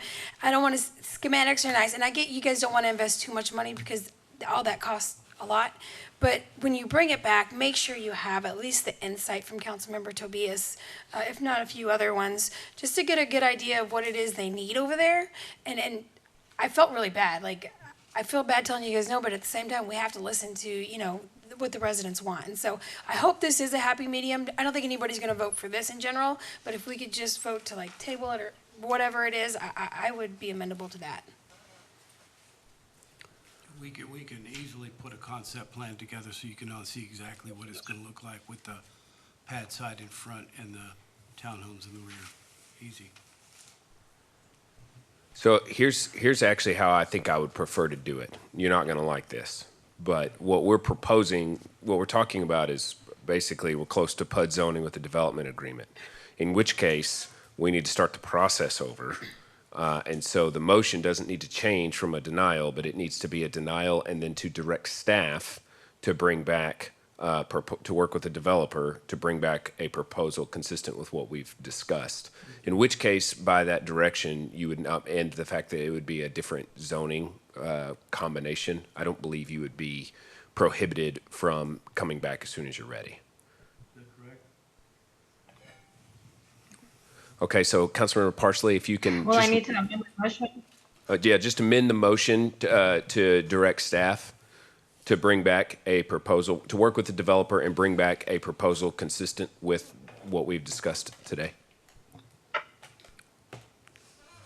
Okay, so I would like to amend my motion to direct staff to work with the developer to bring something forward that is consistent with what was discussed today, that includes townhomes that are for ownership and retail. Or is that amenable to the second as well, Ms. Bradshaw? All right, so to be clear, the motion is to deny, but to direct staff to come, to bring back PUD zoning requests with a development agreement. So there will be elevations and concept plans associated with that, and we'll have a better understanding. And I would highly recommend you work with the Mayor Pro Tem. I agree with Councilmember Flores-Cale. All right, all those in favor say aye. Aye. All opposed? All right, motion carries 7-0. Aye. Thank you. Thank you. All right, next up is agenda item 22, approve license agreement between the City of Kyle and Caroline Marketplace LP. Mr. Atkinson. Thank you, Council. Will Atkinson, Director of Planning for the record. I'll keep this brief. This license agreement is coordination with the city and the applicant Carolina Marketplace, which is a vertical mixed-use project right behind Target on that block that's undeveloped. And the reason we have this license agreement is because the Public Works has limited resources to maintain the roads we already have, and they have, through their entitlement process, through the CSW development agreement, parallel parking around the perimeter, and there's also a water line which will be under the sidewalk. And so this license agreement requires that the developer and whoever they sell it to, it runs the land, to be able to maintain that parking. And Public Works was part of the discussion, and legal was as well. So, Any questions for Mr. Atkinson? Motions? Well, I have a question. Okay. I do have a question. I have a question. Go ahead. Councilmember Parsley, go ahead. Thank you. Okay, so just to make sure I'm understanding, there's going to be that piece of land where the vehicles are going to be parking is what we're going to be selling, and we are not going to be we're not going to be maintaining that, correct? So the project primarily is going to be on private property, but around the perimeter, there's the public improvements like the sidewalks and the parallel parking, street trees. They have to maintain all of that. Yes. Okay, and they are requesting for us to allow parallel parking. They are already allowed to have parallel parking through the development agreement. This is simply an agreement in addition to that for them to maintain the parallel parking so the city does not have to do so. Oh, okay, thank you. Councilmember Flores-Cale. So in the backup, there is an outline of the parallel parking areas. When was that created, I guess, on the map? Because I'm looking at all the roads. When was that designated? Because that looks like a lot of, that's city, right? Because if we're contracting, we're saying this is city road, but somebody else is going to maintain it. Is that correct? The parallel parking that's in the public right-of-way, yes, they will have to construct and maintain it. I'm pulling up the concept right now. I believe that is the concept that is already accounted for in the CSW development agreement, which contemplated this site and also the site where Chipotle and all that's being built as well at the same Okay, time. the original DA was not in the backup. So I'm gonna My have a few apologies. questions. It's okay. So are these parallel roads, they've already been granted to them? I don't understand how we gave them permission, but it's still the city's street, right? Correct. It's the city street, and in the development agreement, it's spelled out that they're allowed to have parallel parking on all four sides. Does it specify where? Yes, they have a concept plan in the development agreement where it shows that.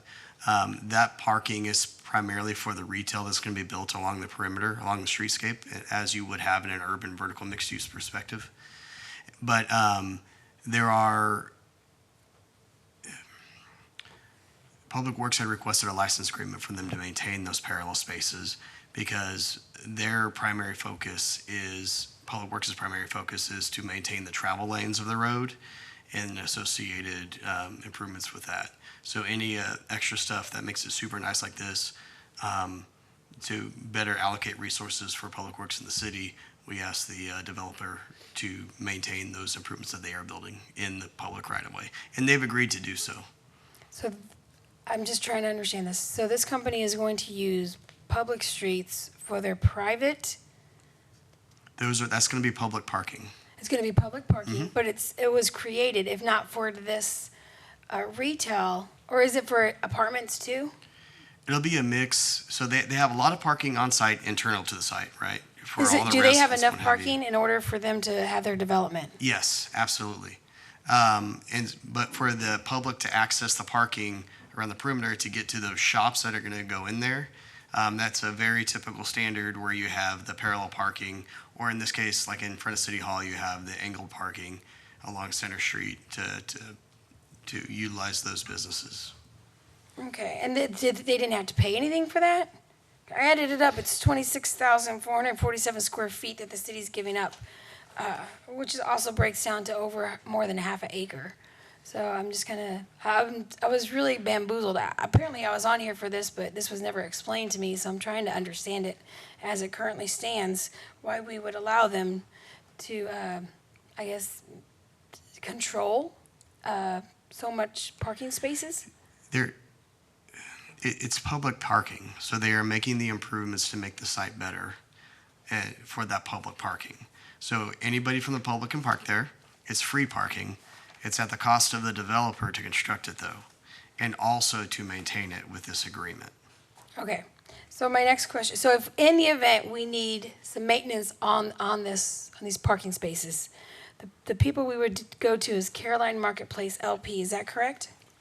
Yes. Okay, so Paige, my question to you is Caroline Marketplace LP is governed by Caroline Marketplace GP, which is governed by Caroline Marketplace JVLP, which is governed by MIP Caroline Marketplace LP, which is governed by Morgan PRL Caroline Marketplace GP, LLC. So at the end of the day, who do we call? There's a name. But what I'm saying is if I have to go through all of these to figure out who needs to maintain those roads, that seems like a lot of work. And it's certainly not the name that's on the agreement either.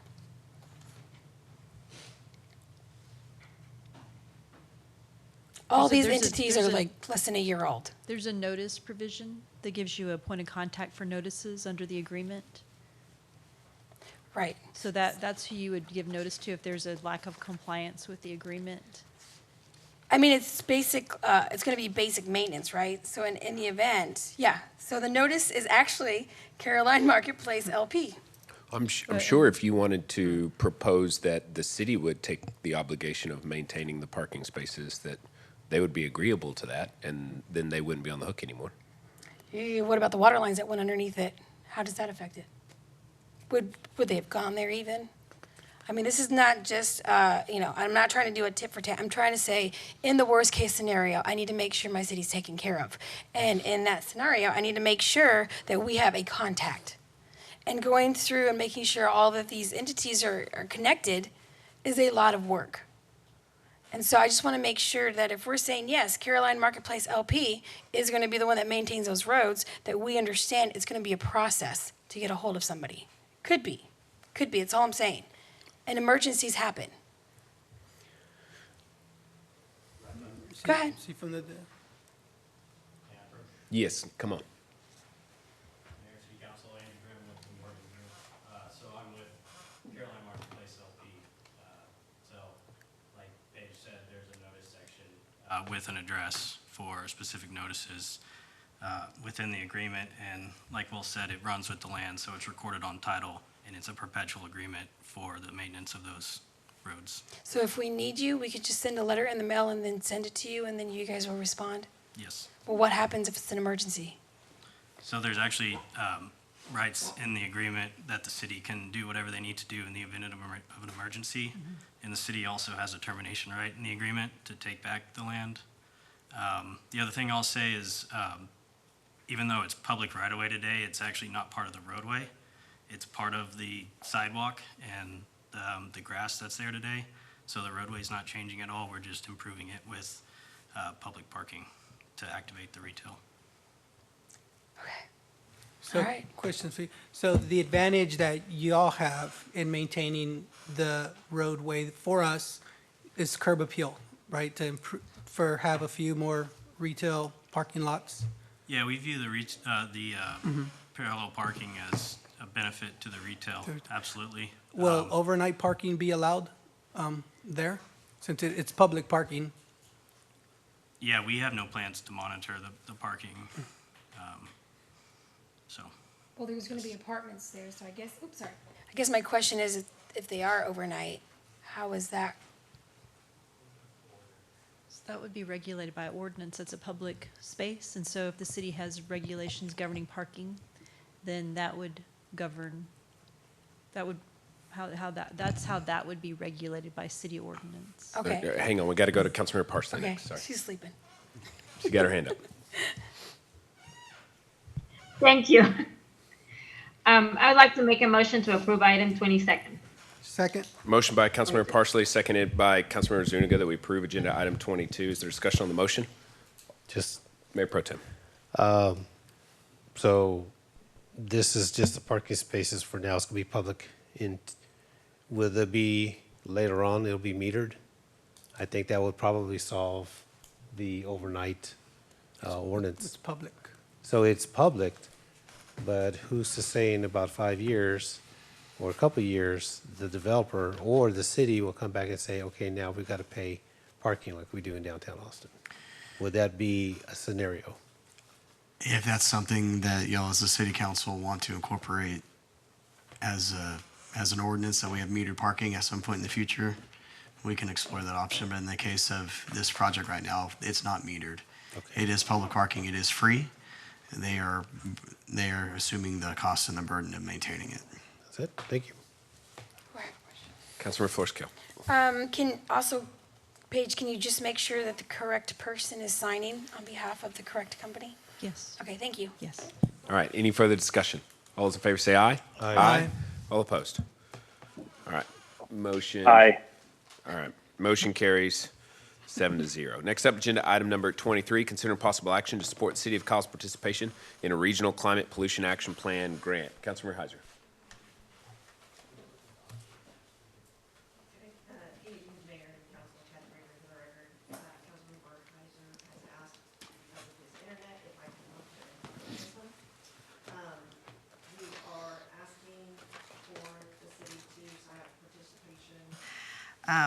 Letter to support the City of Austin in taking the lead on developing a grant application. The Clean Air Coalition had sent us an email, and of course, we're a member of the Clean Air Coalition. And pretty much with City of Austin taking the lead, they're going to actually fill out the grant application. And because City of Kyle is part of the Austin MSA, CapCog is kind of wanting a regional approach to a lot of the grant funds that are going to be coming available. So by us signing a letter of support, we're saying that we support Austin doing the grant, and yet then we will go through CapCog and City of Austin to apply for grants that are available. Make a motion to approve agenda item 23. Second. Motion by the mayor, seconded by Councilmember Flores-Cale. Is there discussion on the motion? Thank you, All- Mayor, for attending those meetings. All those in favor say aye. Aye. All opposed? Aye. All right, 7-0. Thank you. Next up, agenda item 24, discussion of possible action regarding the rules of council to include but not limited to the rescission of votes. Councilmember Flores-Cale. All right, thank you. We'll make this quick. All right, currently there are 3 ways that we can reconsider our votes. 1, if a matter is approved with at least 4 yes votes, the prevailing side, only at the same meeting the vote was taken, can reconsider. For matters that fail with at least 4 no votes by the prevailing side requested by the next regular city council meeting. Number 3, matters that did not receive 4 votes at all, any member can bring it back. So nowhere in our rules of council does it discuss the ability to rescind a vote, which is why I placed on the, to rescind a vote, which is why I placed it on the agenda. My two concerns regarding previous rescissions are, 1, in Robert's Rules of Council, it states, the motion to rescind can be applied to votes on all main motions, including questions of privilege and orders of the day that had been acted upon, and to vote on an appeal with the following exception. Votes cannot be rescinded after something has been done as a result of that vote that the assembly cannot undo, or where it is the nature of a contract and the other party is informed of the fact, or where a resignation has been acted upon. So basically my concern is once there's a contract, technically we're not supposed to rescind our votes. Although this has been done, I firmly believe as a council we should do our best to avoid such situations to help provide consistency to ourselves, our residents, and our developers. And number 2, in the event a person wants to prolong an agenda item, they could essentially vote yes to have the item prevail, then have the item brought back at the next meeting, creating a cycle of never-ending closure. So my question to council is, do we want to be able to rescind? I loved the language you read. What do you think about putting that language in there? Because it provides exactly the context for which case a vote of rescission could work, meaning it can't be something that's already been acted upon, it can't be a contract that's already been entered into, and it can't be a termination. Okay. That's been whatever you read, I thought was perfect, and we could just codify that because you're right. It's a hole in our rules of council. We should add it there. Do you need that language? I think Daniel has her hand up too. If you pulled that from Robert's Rules, I can. Okay, get it's a that. highlighted area though. Okay. I don't want it to be like super long. Okay, then yes, please send it to me. Okay. Would you be okay with sending it to Paige and having it brought back in an item from Paige sponsored with that language put in there so she can have time to review it? Yeah, that would be great, yeah. And it would have to be a new section, maybe under Section 8. Section 8 of our Rules of Council is reconsider, which is different than rescission. So it would have to be, I like think, a new 9 section in or our 8B, rules. yeah. 8, yeah. Okay. Either way, yeah. Okay. Yeah. Make a motion? I'd like to make a motion to add the verbiage I read and have staff bring it back in the Rules of Council for us to review. Second. Motion by Councilmember Flores-Cale, seconded by the mayor. Is there discussion on the motion? I think Councilmember Daniela. Parsley. Parsley, yeah. I just want to say thank you, Yvonne, for bringing this forward. I was discussing this afternoon with Paige some of the ways that this could work, and I basically read her some of the language that you just read. So It's the right language. Great minds. I appreciate that. I was thinking the exact same way too. All right, any further discussion? See, we can agree on things from time to time, every so often. All right, all those in favor say aye. Aye. All opposed? Aye. No. All right, motion carries 6-1. All right, next up, agenda item number 25, actually, well, all right, discussion regarding council budget workshop calendar and scheduling a visioning workshop. I do have some good news. Assuming Mr. Langley can pass his background checks and employment screening protocols, which we expect that he will be able to do, just for the record, he has to do that as part of his application process with our consultant. But that part of it aside, he said that he wants his first date to be May the 22nd. And so I had a very brief conversation with him about potentially pushing because let me back up. He has to give 30 days notice with his current city per his current contract. So the 22nd is basically 30 days plus the weekend or whatever. And so the thought was at the time, like I didn't necessarily want him to miss the first budget workshop. Could we potentially push it back? However, Mr. Langley graciously said that he would like to, even though his official start date won't be on the 22nd, rather than have us all delay, he'd like to come up on the 13th, even though he won't technically be hired and participate in that discussion, assuming there's no objections. So I don't have anything to propose anymore. So he solved the issue and we can just keep our schedule rocking and rolling. He is a part of the process on the visioning workshop too. He did say he wanted to coordinate that, but I think he's wanting to, before we try to set a date, I think he's wanting to come in and meet us, have some conversations, get a little further along with staff, start this budget process, and then make a decision. Because we're not going to be able to have the budget workshop, the visioning workshop ahead of the budget cycle. So I'm not 100% sure on what he wants to do there from a timing standpoint. So I don't have anything else to add. No proposed dates yet for a visioning workshop and no changes to the budget workshop. Everybody good? All right. All right, we have to go back into exec. So who wants to read that? MPT, you got all the love today, so you got to read the exec.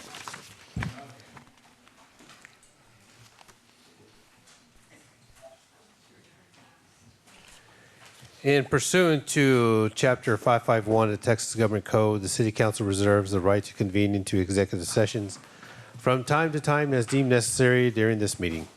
The City Council may convene into executive session pursuant to any lawful exception contained in Chapter 551 of the Texas Government Code, including any or the following topics: pending litigation settlements, agreements, advice attorneys, disciplinary rules of conduct, cause number referencing Old Stagecoach Road. Also the Marshall Track, City Manager Employment, and also we're going to convene into executive session pursuant to 551-87 to deliberate regarding the offer of economic incentives to one or more business prospects that the city seeks to locate, stay, and expand in the near city. Project Pearly Whites, Project Lion King, Project Limoncello, and Project Chili Pepper. We are now in executive session.